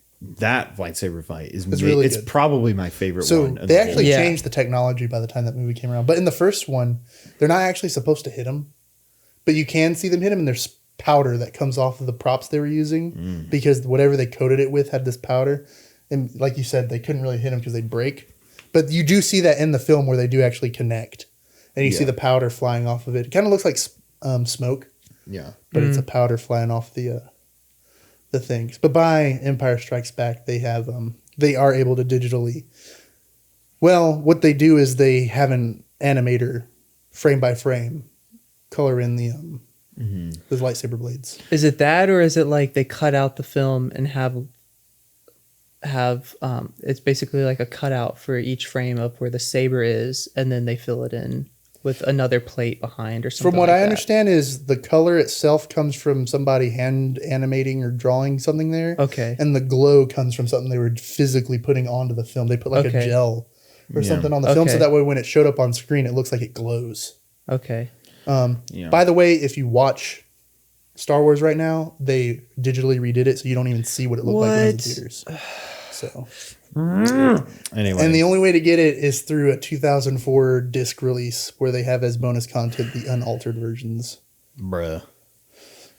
Maybe we'll never see it again. A lot of the changes aren't that bad, but a lot of the ones in A New Hope are, like Yeah. random animals and anyways. So yeah, that was not everybody's favorite lightsaber battle. I think there's just a lot of things that were working against them. Limitations of older actors. Yeah, just a surprising choice of just having like a hyper athletic Emperor Sidious doing twists and spins. Well, I think you just I don't know. I feel like the Emperor that we knew from like the Return of the Jedi like didn't use a lightsaber. All he had was his overpowering shock abilities. So I guess maybe it feels jarring in that way. I don't think that's a huge criticism, but just the way he like cuts down those Jedis, and those Jedi look so like dumb when they're doing it. I think with the age thing though is you're meant to believe that age really has no factor for Force users because Count Dooku is clearly very meant to be, regardless of real life implications. Obi-Wan, Obi-Wan, Yoda, they're all really old people at certain points and are technically like I know A New Hope is like it's slow, but we're meant to believe that Obi-Wan is still like can fight with the best of them at that point, right? And that's communicating. Were they trying to do that in 1977? I don't know. Who knows? But clearly, by this point, through other media, we're meant to believe that even an old Obi-Wan can fight. Yeah. And like clearly, older Force users have no problem using the Force and fighting really well and fighting really like fast. Mm-hmm. So I don't think like clearly. I think we're meant to understand like age isn't. If anything, the older you are, the more powerful you are. Like even Darth Vader, who's like in his 50s by the time the film series ends, is supposed to be like one of the most powerful beings in the universe when he loses to Luke. So Yeah, no, I get what you're saying. So, the next one, Emperor versus Yoda. I like it. Middle of the road lightsaber battle. I think it's fun seeing Yoda like hop around. Like they work around Ian McDermott's like limitations really well by just having the active one be the little CGI. frog man. And it works. I think it works the way he hops around. It's like really clever. I don't know. Yeah. It's fun. Does the whole scene where Palpatine is just force throwing all of the Senate and like what is it? What are they? The pods? They're like Senate chair floaty devices. Yeah, he's just like throwing all these at Yoda. Like, did you guys like that? I'm fine with it. I don't have a problem with it. I think it's a fun place to have a fight. I think it was great staging. Where they're in on the thing and it raises up into the That's Senate. a good point. Yeah, And that was a then great shot. He's like getting like I guess they eventually like fall to the seats or something, and he starts tossing them. I don't know. It's like I like how Yoda good just fun. kind of like casually force kills the two guards. He's just like, Yeah, like why don't they do that all the time? I don't know, but it was funny. So I guess you can't do that against a Force user. yeah, imagine them going home to their wives. Like But what if they're after dead? that, What if you just it's knocked like, them? They might be knocked out. Too. yeah, maybe yeah, it's like, how was your day, sweetie? Frog. frog? I got thrown up against a wall. Those stinking Jedis. There's this. Standing guard. So you dude, know the next how thing when I know is Obi-Wan and Yoda show up back on Coruscant at the Jedi Temple and they're just slaughtering the clones or whatever? Uh-huh. None of you guys have seen the newer Clone Wars like show, right? Like the Like from 2008 to whatever. But Yeah, I've seen that. Did you see the last season that Disney Plus brought back? bits and pieces. You know how bits and Ahsoka pieces. is like, she like refuses to kill the clones. Uh-huh. I think it's really funny. I just saw an edit where it's like Ahsoka trying to save her clones. Meanwhile, Obi-Wan and Yoda are just, cutting them in half, stabbing them. Yes. throwing them around. I just thought it was really funny. That was a cool scene, though. I liked how they framed with the lighting and like with the set, the way they framed Yoda and Obi-Wan outside the Jedi Temple, even with the architecture, like those huge, I don't even know what they were. They looked like decorative, humongous pillars, but you could like walk under them too. Yeah. Like it was a really cool setting with the lighting, with Yeah. the visuals too and stuff. Yeah, for sure. And that was I think the production design of that, which I don't know how much of that was actually production design. It might have just been like green screen, maybe just purely CGI shots. Well, I know like whether it's like digital or real set or a mixture, like it's still production design. Like there's still there's a still, design going on, which I think the production design in this film I have a complicated relationship with in my heart. And I think, I don't know, I don't want to be too much of a hater because of CGI limitations at the time. You're just being honest. I do think that they did build real sets, right? A lot of it, though, a lot of the legworking, especially in backgrounds, was CGI, and so it doesn't really hold up well in 2025. Rewatching the original trilogy, they do a lot of paintings, which I love. Beautiful. For backgrounds, like Beautiful. awesome, Or like paint. miniatures and The worst, like even some of the quote unquote worst, which I don't. It's just compared to the rest, paintings that they do for backgrounds are just really beautiful. It's like, man, I wish George did that again. And I for some reason, he has a passion for CGI. It seems he just really loves it. Well, I think at the time he wanted to, like, you could tell he was limited in the original trilogy, and you could tell he was frustrated with By what he couldn't show. Yeah, and so I think by the time this digital technology came around, he really wanted to push it and use it. With Jabba the Hutt in A New Hope, they filmed that scene with a real man, but that was never in the theatrical release. That was like a bonus scene because he always wanted Jabba the Hutt to be some sort of creature, not some guy. So even though they filmed it, but when he was finally able to digitize and create something, this is post Return of the Jedi after they have a design for Jabba in some sort of re-release in the 90s or whatever, he adds that scene back into the movie where Han Solo talks to Jabba outside of the Millennium Falcon and CGI's in Jabba. So I think you're right. Clearly he had a vision for things that he just couldn't put in them. And then the moment he could, he did it. But then he takes it to 11. Like, and to me, what I noticed about in this movie is there's so many different locations that happen in the film. Like even on Coruscant, there's so many different rooms, so many different buildings, sets, and locations. So I understand like the ambitiousness of that, and like having to build all those sets can be a lot of effort and work. And frankly, it could just be easier to do that in post. You just get a green screen. But however, like it takes a toll on your eyes after a while. You just like another like computer generated background, yet another one. If you go back to the original trilogy, I mean, just you're there. Like Dagobah felt like a real place. Hoth felt like a real place. They're filming in Finland and Tunisia Tatooine, just like Where's it Denmark? The beauty of like the desert that they filmed in. Not to say that they don't do that at all in the prequels, but particularly Revenge of the Sith, I felt like shooting on location was really, really lacking. And all of their major set pieces, Utapau, Mustafar, the space scenes. I mean, space scenes are a little different. You're going to need you can't obviously film in space, right? So I'm not going to be harsh on that. But it Coruscant, it just like even the Coruscant ones, I wish that they would have leaned harder into like, hey, let's make more extravagant sets. Not that they didn't make like any sets Andor at all, but like, come on, like Andor was able to pull that off. Now that is 20 years later. So, but at the same time, I felt like there was too much of a reliance, particularly in the production design, on computer generated imagery. Not that I hate CGI. I think there's a lot of great CGI and you can use it in really great ways and impressive ways. Yeah. But sometimes you just want to see a set, like, and especially today in the climate in the movie industry is so much added in a post. And I think that's why Thunderbolts was refreshing in a lot of ways. It's because it's like, this felt like a movie. Like it didn't feel like a Thunderbolts. I was watching an animated movie. It felt like a live action movie. I don't know. Revenge of the Sith to me just was not the most pleasing movie to look at. And because over relying on computer generated imagery, and correct me if I'm wrong, Asher, but like it also makes lighting like way more difficult. It makes lighting scenes. Well, that's the reason why CGI and lighting looks is so crucial to like how a film looks.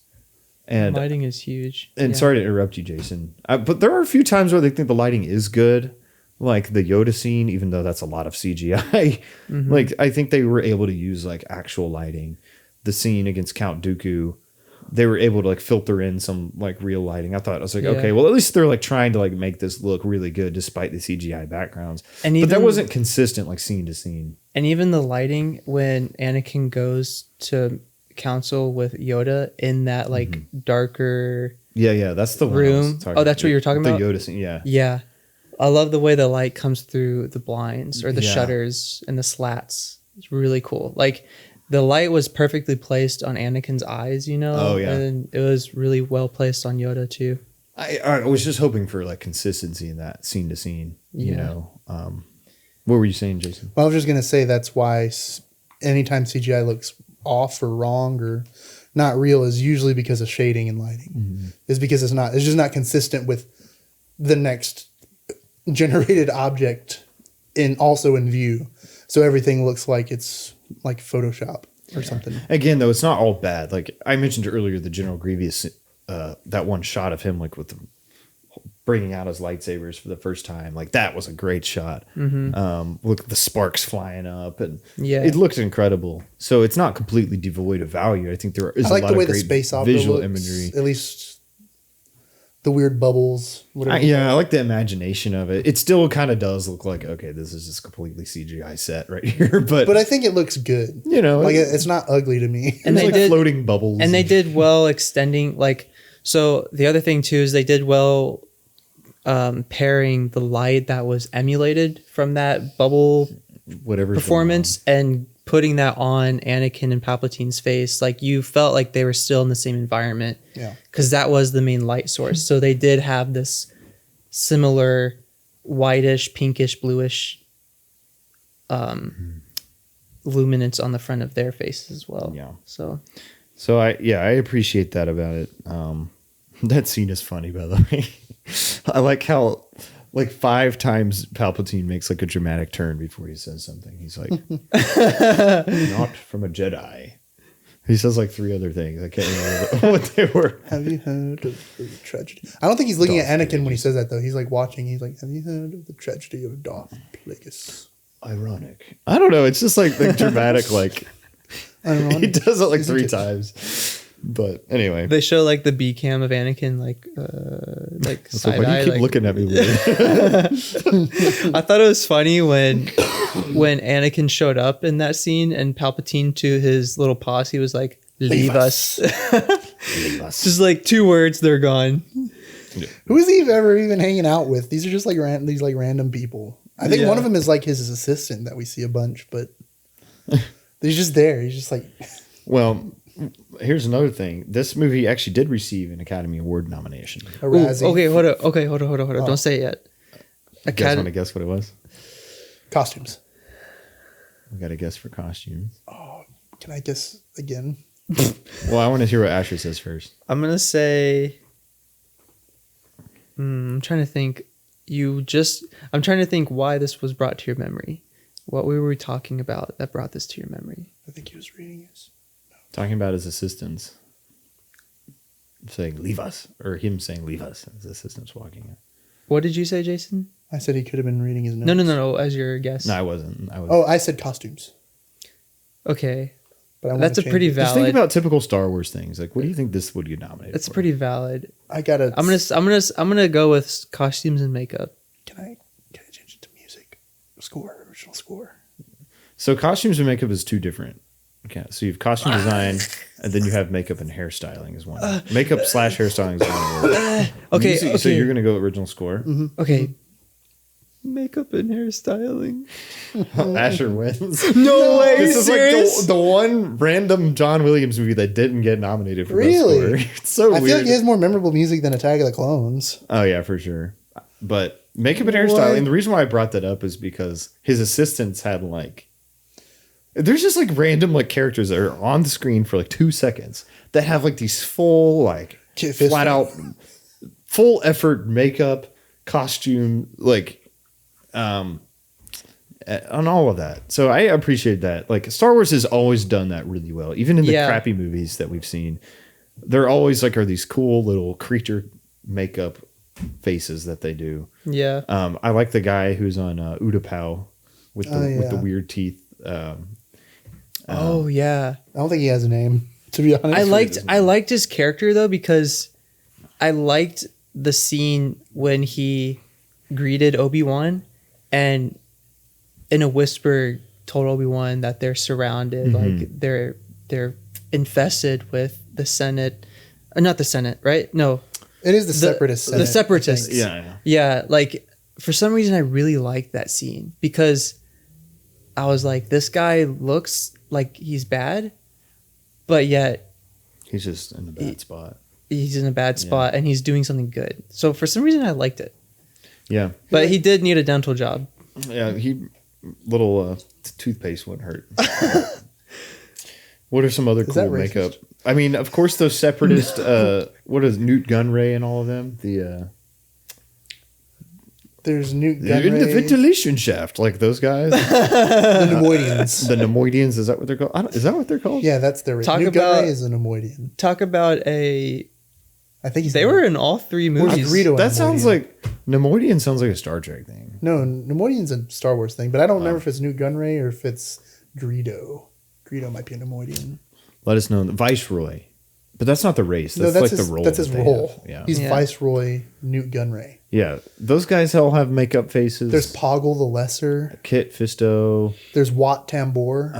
Who was post lightning strike? Sidious. Which that makeup didn't look the best in my opinion, but it looked kind of anyway. In the lightning strike, I'd like you to Thanks. Did you guys realize that he was saying when he started using his lightning, he said, "Power."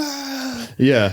Unlimited power. I never realized that. Oh, that's you one of didn't the realize that? That's like a big thing. I never realized that's what he said. You need to reacquaint yourself with prequel memes because that's a prequel. You didn't realize he said that? That's like a big thing. It's like. I mean, it's easy to miss because there's a lot of sound going on and stuff. Like I understand that. I understand. It's kind of funny, but at the same time, I guess I get it. Like he's been waiting to use his powers for a while, so he just wants to. He just wants to brag. and Anakin just did what he wanted. So he's like victory. Yeah. So I felt bad for Mace Windu when that happened. Like it was really heartbreaking. Yeah, but makeup. Definitely good in this movie. So even for Anakin, post. Oh yeah, when they light him on fire. You know they actually did that. So real quick, what is a favorite line or scene in the movie? Real quick. Can we do like a funny one that we think is funny, but also like an actual? Sure. Okay. Can I go with? You can go first, or Jason, you can go first. Doesn't matter. Are you thinking about it? Yeah. Okay, I'll go first. Can I go with "Hello There"? Hello there. Ooh, that was good. Jason, you try. General Kenobi. I can't do the General Grievous. I need electric augmentation. Hello there. Hello there. Hello there. Hello there. Hello there. What about the droid attack on the Wookiees? That's a good one. General Kenobi. You got to do the cough. General Kenobi. I don't know if I can really do it. Good relations. Oh, no, wait. I was going to do Yoda. I started a British accent. Good relations with the Wookiees. Or whatever he says. Any line from... like, every line in these movies is somehow a meme. What did Yoda mean by that? Good relations with the Wookiees I guess he just, like... Do you just know the Wookiees? I think Yoda just wanted to see his buddy. I guess he knew Chewbacca. Like, I don't know. Sure. This is a way... This like, secretly Yoda's been like, too many meetings I've been in. I need a friend to hang out with. He wanted to way out. Just hang out with a friend for a bit. Yeah. That was the Kashyyyk scene, you know. They just had to find a place to put Yoda and to put Chewbacca somewhere. They They had wanted to, to. you know. I think it's a fun little like set piece that we just don't get a lot of time in. The whole D-Day landing. Which why do they need a D-Day land? I'm sure there's a reason because It looks cool. well, you know, in the Hoth scene, it's like, why are they dropping walkers? Well, they explain it because there's a big old shield over the planet, so they can't just bomb them. They explain that in the movie, right? But here it's like they don't explain anything. So why are they D-Day landing? So that was not there one a shield? of my favorite scenes or lines. But what's the best scene in this movie? I think it is Anakin running up and Obi-Wan's speech. That might be it. I think That's a good one. I would say my favorite shot of the movie is the helmet coming on his face and the first breath and like the music goes out. Yeah. That is goosebumps right there. Big time. True Kino, as Jason would say. This is cinema. I did the Martin Scorsese thing? Yeah. Cinema. I like how Obi-Wan isn't able to completely finish off Anakin either. I like that little yes, maybe he's expecting that Anakin dies right there too, but not willing to do it himself either. Yeah. I think that's a really sweet, not in like sweet way, but it's just like sweet, like it's cool way to show kind of like Obi-Wan's own conflict with even having to fight him. yeah. I'd say on like not a funny line, but for a more actually good delivered line, I would say when Obi-Wan says "I loved you" to Anakin, like right after he says "you were my brother," like that, so much emotion in that. I mean, aside from maybe them needing to portray that they were brothers more in the trilogy, aside from that, I think that still had a lot of emotional like weight to it. And I mean, yeah, really good. I think another funny line was also from Obi-Wan when they were approaching General Grievous's ship and Anakin goes, "Grievous's ship is straight ahead, Master." And then Obi-Wan goes like, "Well, can't you see the shield's still up?" You remember that? The shield's still up. It was funny. Like he just got super heated in that moment. He's like, it was funny because, I was about to say like, why didn't Obi-Wan do anything about it? But I realized his blasters were probably down because of the buzz droids, right? Mm-hmm. So Anakin had to do something. Yeah, it just showed Anakin's like creativity and yeah, his like recklessness. That he's a fighter, that he's a pilot. There's a scene that's cut from when they're on Grievous's ship that I wish they left in, but it's Anakin and Obi-Wan. I think it's after they're caught or they just got caught or something. And it's an ice cloud moment, you said, where the yes, frozen cloud.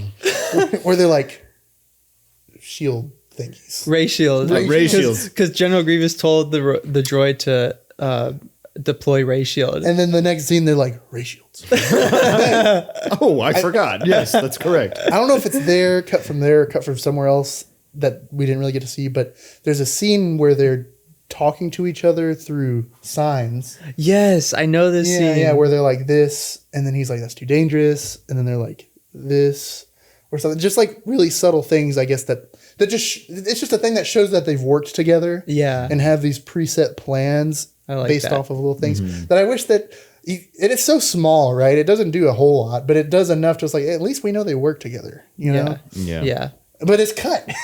It's cut. I wish they left it in. There's also a cut scene where they like execute a Jedi on Grievous's ship too. It's a lady Jedi. Shakti. I remember that. I knew all their names because I played Lego Star Wars. Yeah. Shakti, isn't it the Jedi that's been killed like multiple times in different...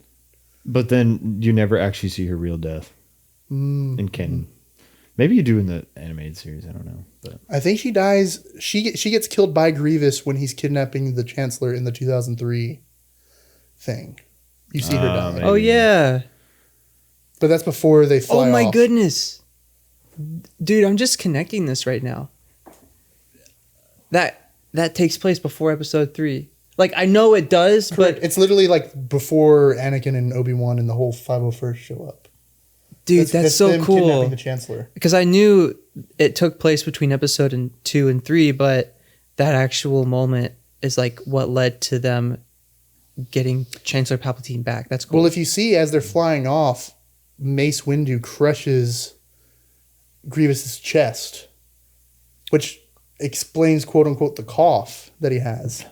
But again, this is why I'm pretty sure this isn't canon anymore, is because in the second Clone Wars series that they actually did, Grievous has the cough the entire time in that show, which is all before they kidnapped the Chancellor, right? Like years before. Man, why do they gotta like? We should become a General Grievous cough debate podcast. What? But yeah. But why do they have to make one thing and then make another thing that contradicts what they've already made? Like, why?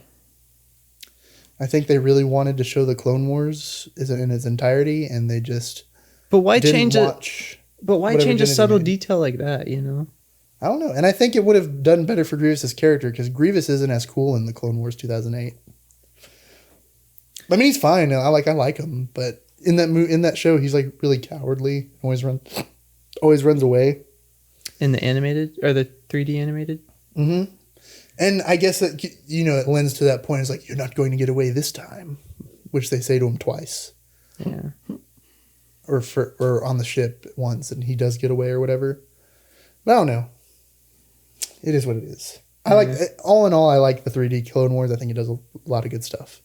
But it does change some things that I like. That I wish they just left the Gennady stuff alone and kept that, because for the most part, I think it works in canon, if I'm remembering it correctly. But yeah. Well, one thing that Jason brought up earlier, before we end the podcast, you talked about ranking Oh yeah, all the Star Wars movies, yeah, live action ones, Yeah. at least, including Rogue One, not including and the Han Star Solo. Wars Christmas special, Not a movie. but maybe including that. I don't know. I've never seen it besides clips. We're gonna have to do this quick, so we're not gonna go That's into fine. deep That's fine. detail. You don't want to rank them? I will do what I must. You will try. You will try. So there's 11 of them. Oh my goodness. I figured we can just list them all off one by one, and then just kind of like roast each other. Yeah. What? I imagine I'm gonna get roasted because I have some controversial opinions that Me and Wesley hopefully argue get the clicks. Me and Weslly argued on the phone We did. about this. We argued about number 10 versus number 9. Like, okay, whatever, fine. But anyway, All right. who wants to go first? You should go first. All right. Number 11, the worst Star Wars movie. Oh, it's really difficult for me to come up with. But I'm going to stick to my guns, and I'm going to say the worst one is Star Wars The Last Jedi. Episode... I originally had another very one valid. here, but Very valid. I bumped 11 up to number 10 after thinking about it, which still means it's a terrible movie. But The Last Jedi is the worst movie. I mean, some people really like it, but it's Do easily people the like most it anymore? easily the most divided movie, I think, in the history of maybe ever. I know, Ryan. But it's I know Ryan especially Johnson Star likes Wars. it. Number 10, I have Star Wars Episode 1, The Phantom Menace. This is where we disagree. At number 9, Whoa. I have Star Wars Episode 9, Rise of Skywalker. At number 8, I have Star Wars Episode 2, Attack of the Clones. Disagree again. At number 7, I have Star Wars Episode 7, The Force Awakens. What number? Number 6? Is that what I'm on? You went Last Jedi, Phantom Menace. No. Rise of Skywalker. Yeah. 9. Last Jedi, Phantom Menaces. 8 was Menace. Attack of the Clones. 7 was Force Awakens. Okay. 6, I have Star Wars Episode 3, Revenge of the Sith. You'll have your time. You'll have your time. This is where I get into trouble with people. At number 5, I have Solo. Not because I think it's a good movie, but because there's a lot of bad movies. That's okay. I just want to put that in perspective. I hear you. Number 4 is when we get into the good ones. I have Star Wars Rogue One. Okay. Fair. At number 3, I have Star Wars Episode 6. Fair. Return of the Jedi. Number 2, I have Star Wars Episode 4, A New Hope. And then number 1, Star Wars Episode 5, Empire Strikes Back. See, from 4 forward, you really got me. But the rest is very contestable and debatable, which we are going to do briefly. But you tell me your so 11. Number 11, I share this with you, The Last Jedi. I think it is an awful movie. I think it is technically, if the movie existed by itself and I didn't know Star Wars and there's no original trilogy and there's not even a Force Awakens for that matter, it is a fine movie. Too bad it exists not in a vacuum, but in a world where it comes after The Force Awakens and after the original trilogy.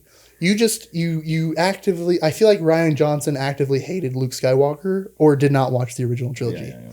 It is so bad. It makes it like, it actually like hurts me to watch it. Like watch Return of the Jedi. Frustrating. Watch Return of the Jedi and then watch The Last Jedi and tell me like you're not like mad.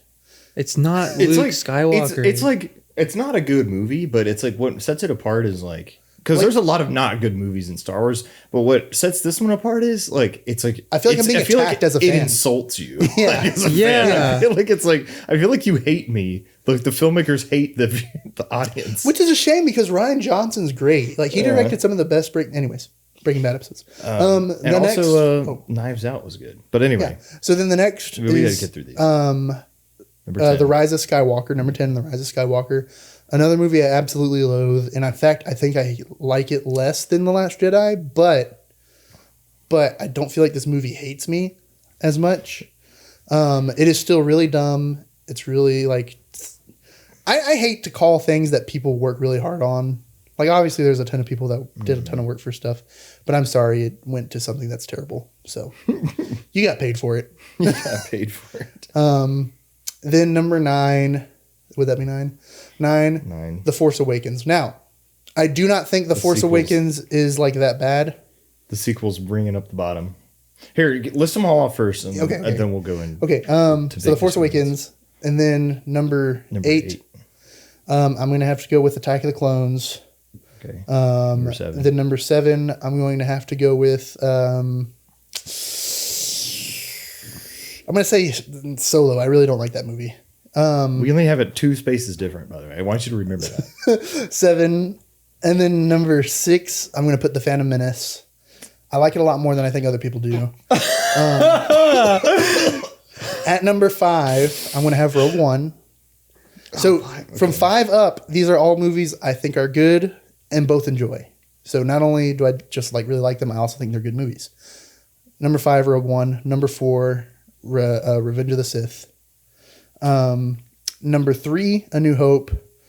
And then the top 2, they can swap back and forth, but right now 2 is Empire, 1 is Return of the Jedi. Return of the Jedi. Oh, wow. Yeah. Interesting. Okay. Asher. So this is coming from having an evening to think about this. So don't be too harsh on Asher. So 11 is The Last Jedi. Mm-hmm. And so we went 3 for 3 on number 11. pretty much. And then 10 would be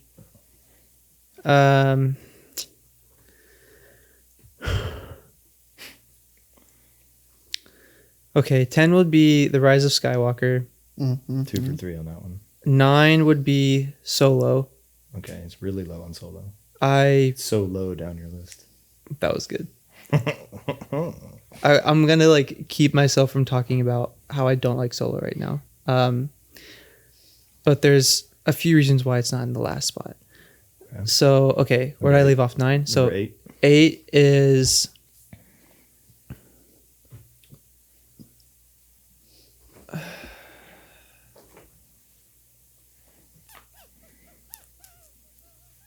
probably one of the sequels, right? Or maybe one of the prequels. I'm debating between a prequel and a sequel. Because like, okay.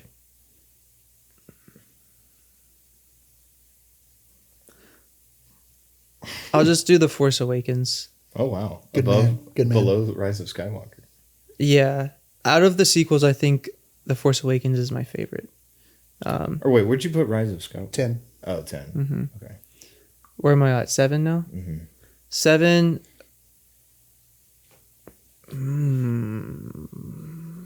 Jason said Solo. I said Force Awakens. Oh my goodness, guys.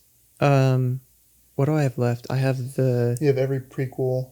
okay. Rogue One. I have the prequel, the original trill, and then Rogue One. Mm.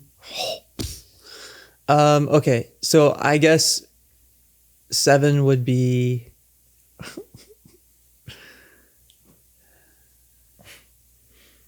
That face. Dude, this is hard. Please bear with me, guys. No worries. We put you on the spot. Sorry, Asher. Human with you. Episode 7. I mean, no, 7 would be. You still got Phantom Menace, Attack of the Clones, right? I still got Phantom Menace, Attack of the Clones, Revenge of the Sith. Revenge of the Sith, all 3 trilogies. You had all the prequels, all the The originals, trilogies, and Rogue left. One. Yeah. So all the Disney stuff, bottom. Except for Rogue One. 7, I guess this might change, but let me just do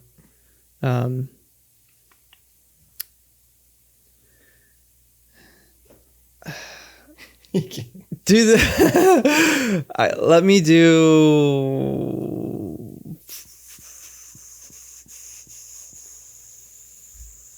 thank you listeners for bearing with me. We are not cutting this out. We're not gonna edit this. You're gonna bear with us as Jason and Wesley have graciously bared with me as well. So okay, let's just roll with the They all start Attack with of the Clones. Okay, there you go. Okay, so Attack of the Clones, and I say that with my teeth gritting. That's 7. That's 7. 6 would be.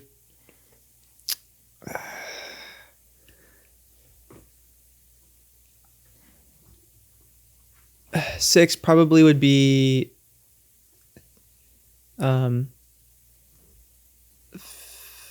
Phantom Menace. That's where I had it. 5. Rogue One. Okay. Where I had it. 4.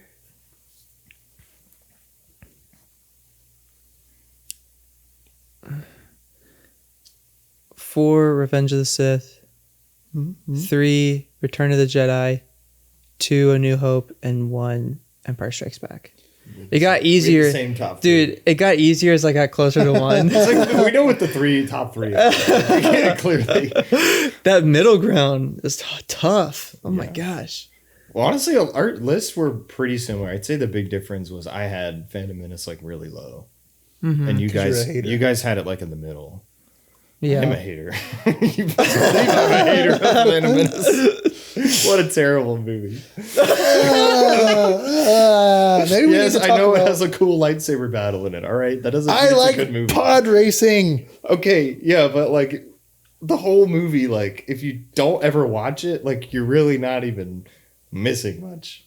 That's all I'm saying. This guy's glad that Qui-Gon Jinn got stabbed. I I'm think. not. I think he likes that. I'm not glad that he did. He doesn't like Liam Neeson apparently. He was like the one character that I like. That movie just.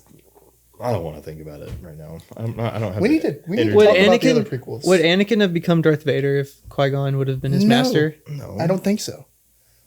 That's a theory Obi-Wan that was- has been developed over time, but it's Obi-Wan- really not set up by the movies at all. But Anyways. What? Anyways, I wanted to say like briefly that I had like part of me wants to put Solo even lower. what do you have against that movie? Dude, I mean, I didn't have it that high either. I just feel like a huge percentage of that movie is just explaining things about Han Solo that doesn't need to be explained. Like Okay, yeah. we meet Han Solo. I'm not getting upset at you, Jason, FYI. No. We meet Han Solo in A New Hope, and there are things about his character that are just things about his character. We don't need explanation. That's like how you meet people in real life. Like, I don't know where you got that hat wait, why am I thinking of Indiana Jones? Like, I don't know how you got your car, you know? You just have your car, you know? It's like, I don't really want... They explain how he got it in Empire. He won it from Lando. That's all we really need to know. But then they take like a huge portion of the movie just like diving into that and other things about his character that I feel like were unnecessary. They gave him a love interest that I can't even relate to and get invested in because I know it's not going to work out. He's going to end up with Leia. So why spend that time on that, you know? Like, but I put it a bit higher than like Rise of Skywalker and Last Jedi because of some of the cinematography I think is really well. Like the opening speeder scene where he's like hot wiring the speeder and trying to run away from whatever's chasing him. I thought that was really cool. And there are some really good visuals and sound design within the movie. So like and plus I think they could have chosen a better actor for Han Solo as well. And plus, like, why do we need to know how Han Solo and Chewbacca met? Like, that's part of the beauty of their relationship. They're friends. Yeah. I don't, know the full backstory of how you guys met, but I met y'all and y'all were friends. We should make a 2-hour movie about it. Just so everybody. Yeah, no, I agree. Like, I know I had it at 5, but I personally maintain that there's 4 good Star Wars movies. So just because, like, in my opinion, like, yeah, I think this is like average tier. To me, why I had it higher than the others, because I'm like, this feels like a safe, like, harmless movie that it's fine. Like, like it's just a forgettable movie, but it's not. I don't think it's like actively bad when I'm watching it. I think it's. I think it's actively not good at times. I think I know you said some of this. I think that movie is like way too dark. Like visually, I cannot see a thing for half the movie. And I've seen the movie once. I need to go back and watch it again. Like maybe I think you're okay. I think you're okay. But like, I had it at 7. Yeah, so. And also on my list, if you want to argue me about what should be number 5 versus number 6 or versus number 7 versus 8, like if you want to switch them, it's not that big of a deal to me. Like if you think Phantom Menace is better than Rise of Skywalker, like maybe it is, but I don't think about number 9 versus number 8 that much, So I don't think it's about the placement though. I think it's about I don't think it's about the number ranking as much as like the fact that you think either of those 2 movies are better than The Phantom Menace, because at least The Phantom Menace isn't like attacking you as a fan, I think. And I think The Last Jedi does that. Not The Last Jedi. I think Rise of Skywalker does that. Not to the extent of The Last Jedi, but when I watch, I get it. You think it's boring, you think it sucks, like that's cool, but it's not attacking me as a fan. It's not actively, maybe the midichlorians thing. I don't really like midichlorians. It's terrible. Ruins all of the mystery of the Force. I get it, but that's like one like major thing that they have compared to every single thing they do wrong in Return of the Jedi. Are you talking about Rise of Skywalker? Yeah, sorry, Rise of Skywalker. That they just run together to me, but like the Canto Bite, that's also right.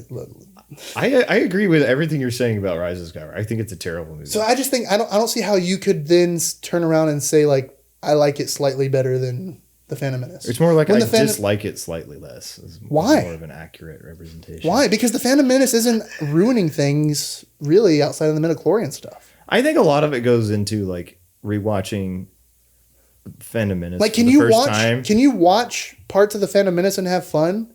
Because I can't do that with The Rise of Skywalker. Every single scene upsets me. Everything they do upsets me. The dialogue sucks. And the Phantom Menace dialogue sucks. But you know what? I can watch. I will say that I think the dialogue in Phantom Menace is worse than Rise of Skywalker. All right, but do I think the writing is better? That's a different question. The dialogue itself in Phantom Menace is it's so bad. It's unbearably bad.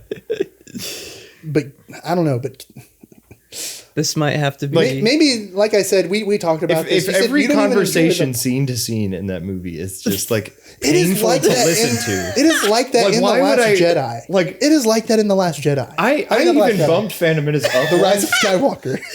Look, I agree. I think The Rise of Skywalker is It's a terrible movie. I'm not trying to It like. is just I'm as not even going bad- to try to tell you reasons why I think it's like slightly has merit. Like I'm not trying to do that. Then We're why arguing do you- about 10 versus 9. Like this is two terrible movies. I don't know what I to get tell that, you, but it's buddy. like the reason I have it above those. I think I had it at 6. I do have it a lot higher, but I just think there are things to enjoy that there just aren't in the Rise of Skywalker. Well, I think that's a good argument. I think it's a good argument. But I just feel like it to me, knowing you. Sorry, but I'm losing my voice. Well, if you can tell. you're talking to a guy that has deep-seated hatred of a movie that's been out for 20 plus years. So I just it's like Deep-seated. I don't have a 20 plus year deep-seated hatred of. I have a 6-year deep-seated hatred of Rise of Skywalker. So okay, but one movie just outright destroys things.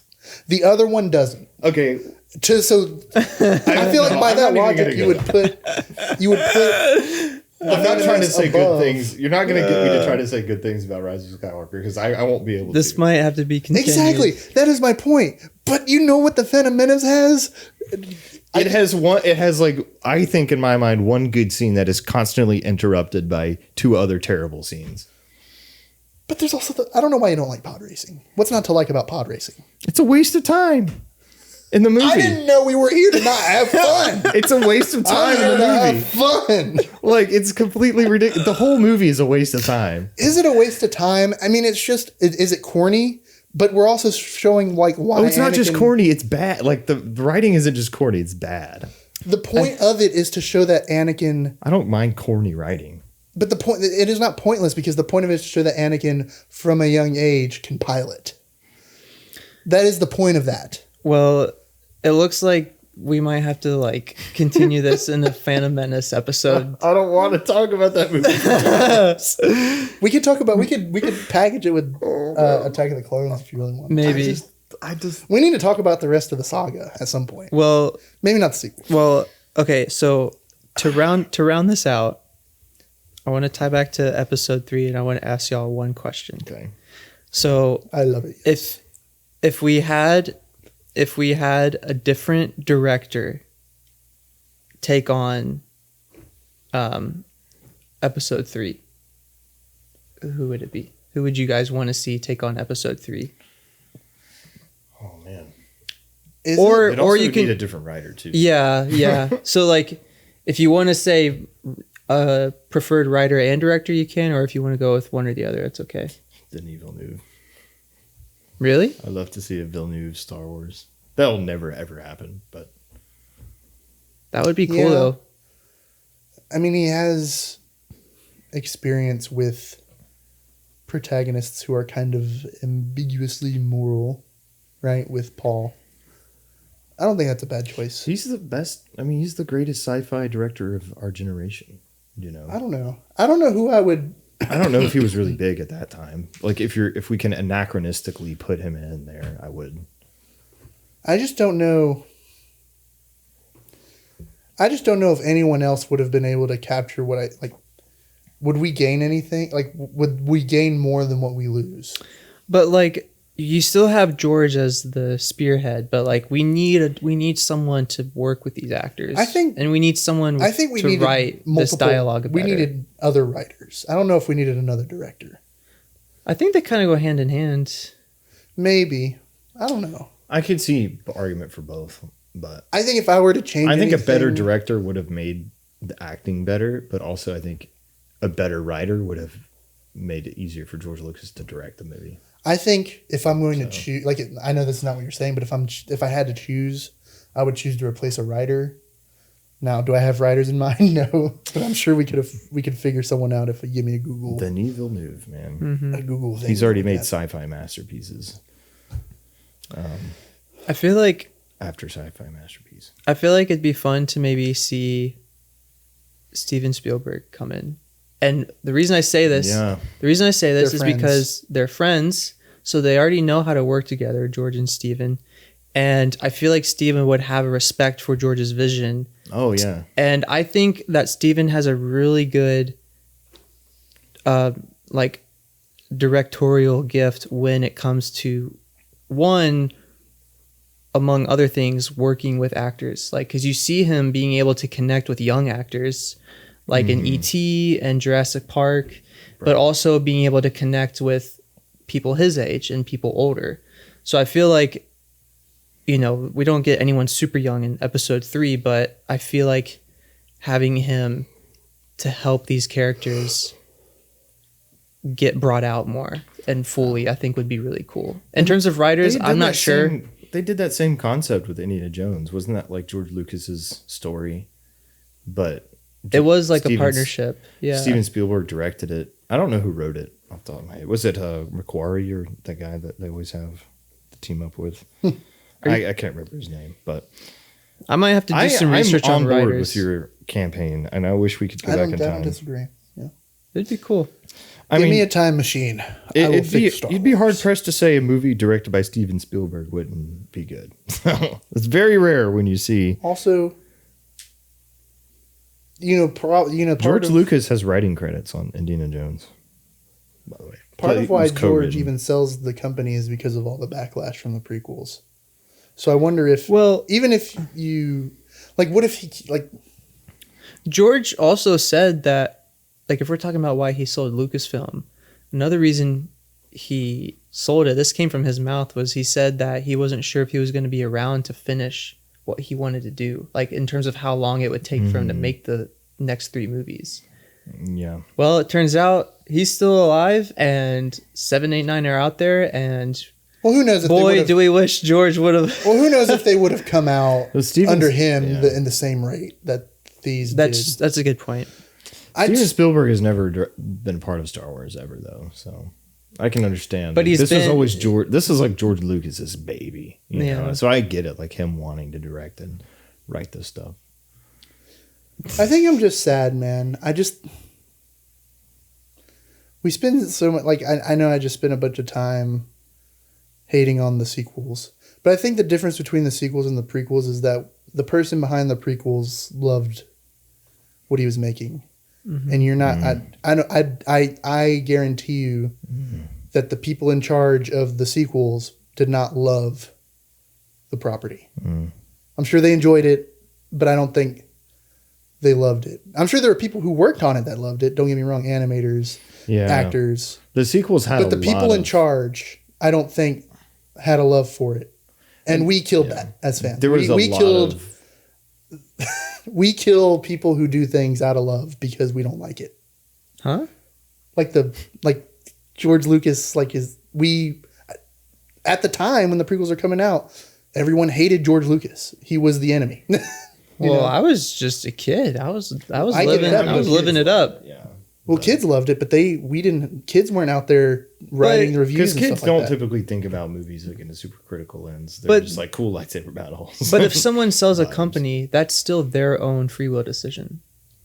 Well, I get that, but I don't think I'm not saying he shouldn't he's blameless for selling his own company or whatever. But I do think the way things went is a big part of why he probably did away with it. You know? Yeah.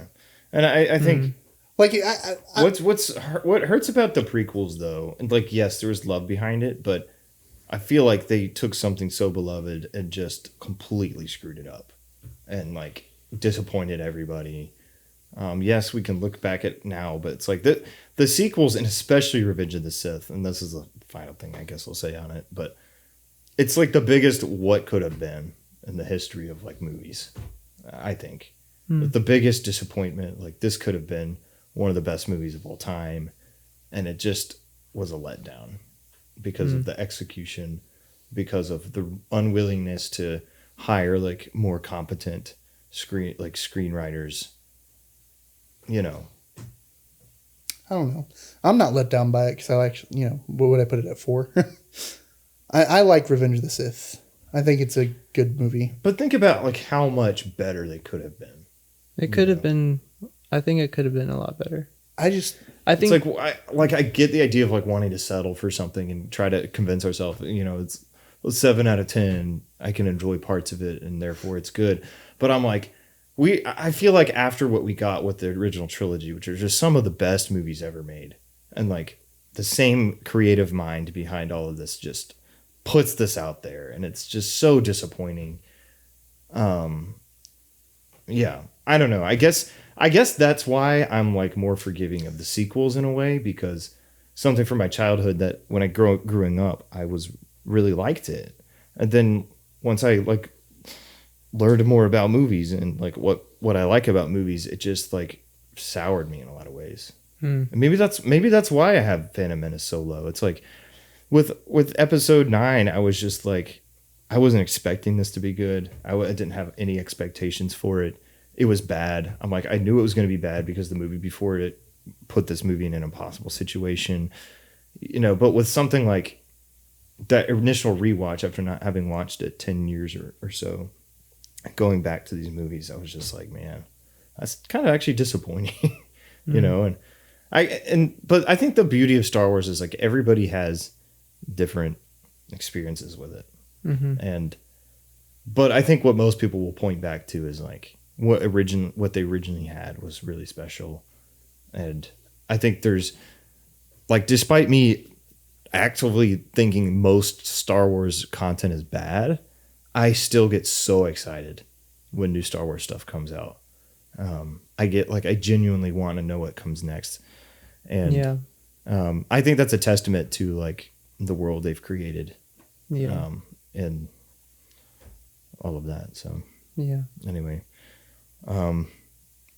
we should rate this probably. Yeah, we forgot to give it a rating. Episode 3, Revenge of the Sith. What's your word, Asher? My word is tragic out of 10. Tragic out of 10. Because the thing that I walked away with the most from my recent viewing was just how tragic Anakin's downfall really was. Like, one, as a person himself, but also two, like with his marriage. Yeah. I was, getting very emotional at times in certain moments where it was just like really sad for him and sad for the people around him. So, tragic out of 10. Yeah. I mean, I don't agree with you. I don't think that I'm not disappointed by Revenge of the Sith as much as you are. I don't think it's a disappointment. Do I want more? Like I said, I wanted it to be longer. I wanted more stuff there. But what I have with it didn't disappoint me too much, or if at all. Like I'm not disappointed by it. I like what I have. I don't think it let me down in any way. I'm not saying the entirety of the prequels are like that. I think there are a lot of things in the first two that I wish they didn't do. For many reasons. But when it comes to Revenge of the Sith, I don't know, it gave me what I wanted. I'm glad everybody likes it now. And I don't think it was the worst received at the time, but by the time it was too little too late, I think. I just wish things were different. I just wish things were different. But understood. For me, it's a 7.5 out of 10. Yeah. I think it's a good movie. I'm willing to forgive it for the bad dialogue and the questionable CGI, because at the end of the day, I really resonate with Anakin. Anakin's hurt and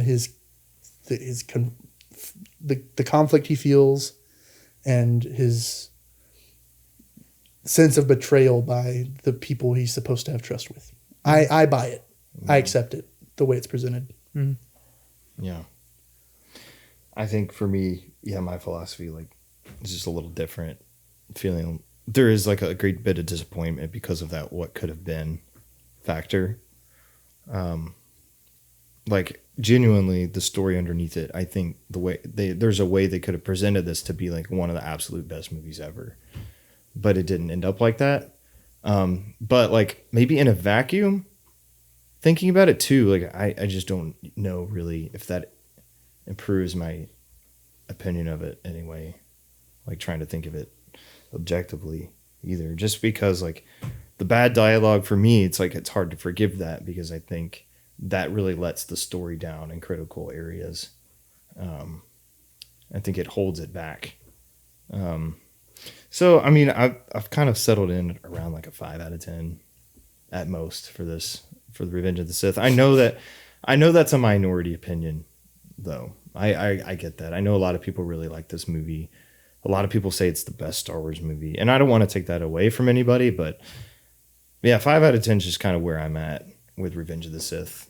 I think it has some merits. Like, it's not at a 0 out of 10 or anything, but it's just really disappointing, not well executed at all, in my opinion. So, yeah. Well, we're still here. We're alive. We shared our thoughts. We're going to beat each other up after this. No, I mean, yeah. I actually kind of enjoy when... Well, I just enjoy how we come together and we all have our own thoughts. And I like just listening at, and hearing different sides and different perspectives and different point of views. Mm-hmm. And, I think it's good that we are able to still, sign off respectively, because I feel like a lot of people can just get super caught up in it, and actually like get so frustrated with the actual person. It's like, we're here to respectfully talk about this movie, so I think it's cool that we can do that. Yeah. And Jason's giving me giving me a side eye. Yeah, and just the fact that we're talking about it so passionately 20 years after it came out, I think speaks to the cultural legacy that Star Wars in general has. Yeah. So, yeah. I love Star Wars, even if all the content within it isn't the greatest. Yeah. So, but yeah, Jason's forever the prequel stan. Or really the Revenge of the Sith stan. And that's totally fine.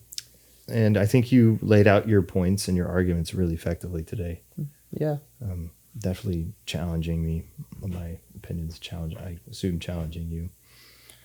But no, he rated it 4.2. He's on board with me. Yeah, I mean, you're very rushed rankings. What did I have it at? Like 6? Did you? At 6, yeah. That's where I had the Phantom Menace. So my 6th on my 11 was a 5 out of 10. So that says. Anyway, well, you can find us on Spotify, Apple Music, and and YouTube. Mm-hmm. Just click on whatever form you're watching us on now. Yep. We're on TikTok. Yeah. So TikTok and Instagram. Instagram. Yep. Facebook might be in the works. That was kind of complicated. I don't know what happened with that. Maybe that'll happen soon. Hopefully you can still go to sleep tonight knowing that. Wait, I messed up my joke. Never mind.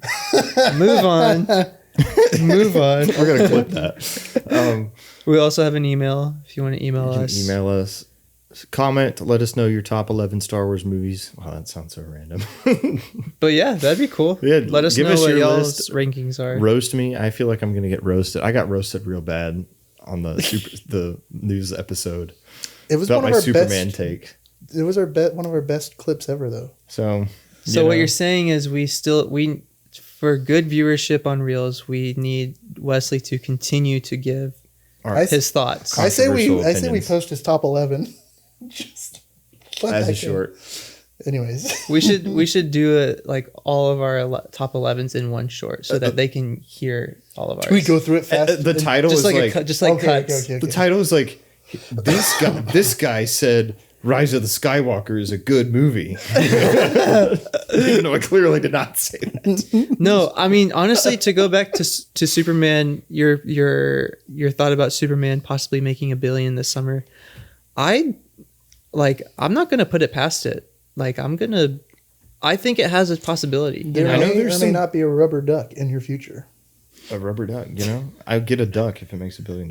So, I know the Snyderverse guys don't like James Gunn. If I had a message for you, look, I like the Snyderverse movies too. we're going to talk about that. I think that you need to just clear your head and be like, there's a possibility that this movie is going to be really good, or at least really successful. My message to this is a fresh. We need to just start. think about this from an objective point of view. I was gonna say my message to people who like Man of Steel, such as myself, big Man of Steel fan. There can be 2 good Superman movies. In fact, there can be like 5 or 6 of them. I like a lot of the Superman movies. Yeah. I mean, a lot of look the at older ones. look at the Dark Knight trilogy, and look at people who also really like Matt Reeves's The Batman. You know, and look at people who like Batfleck. Like I think Ben Affleck did great as Batman too. So you can have multiple iterations that are good. Exactly.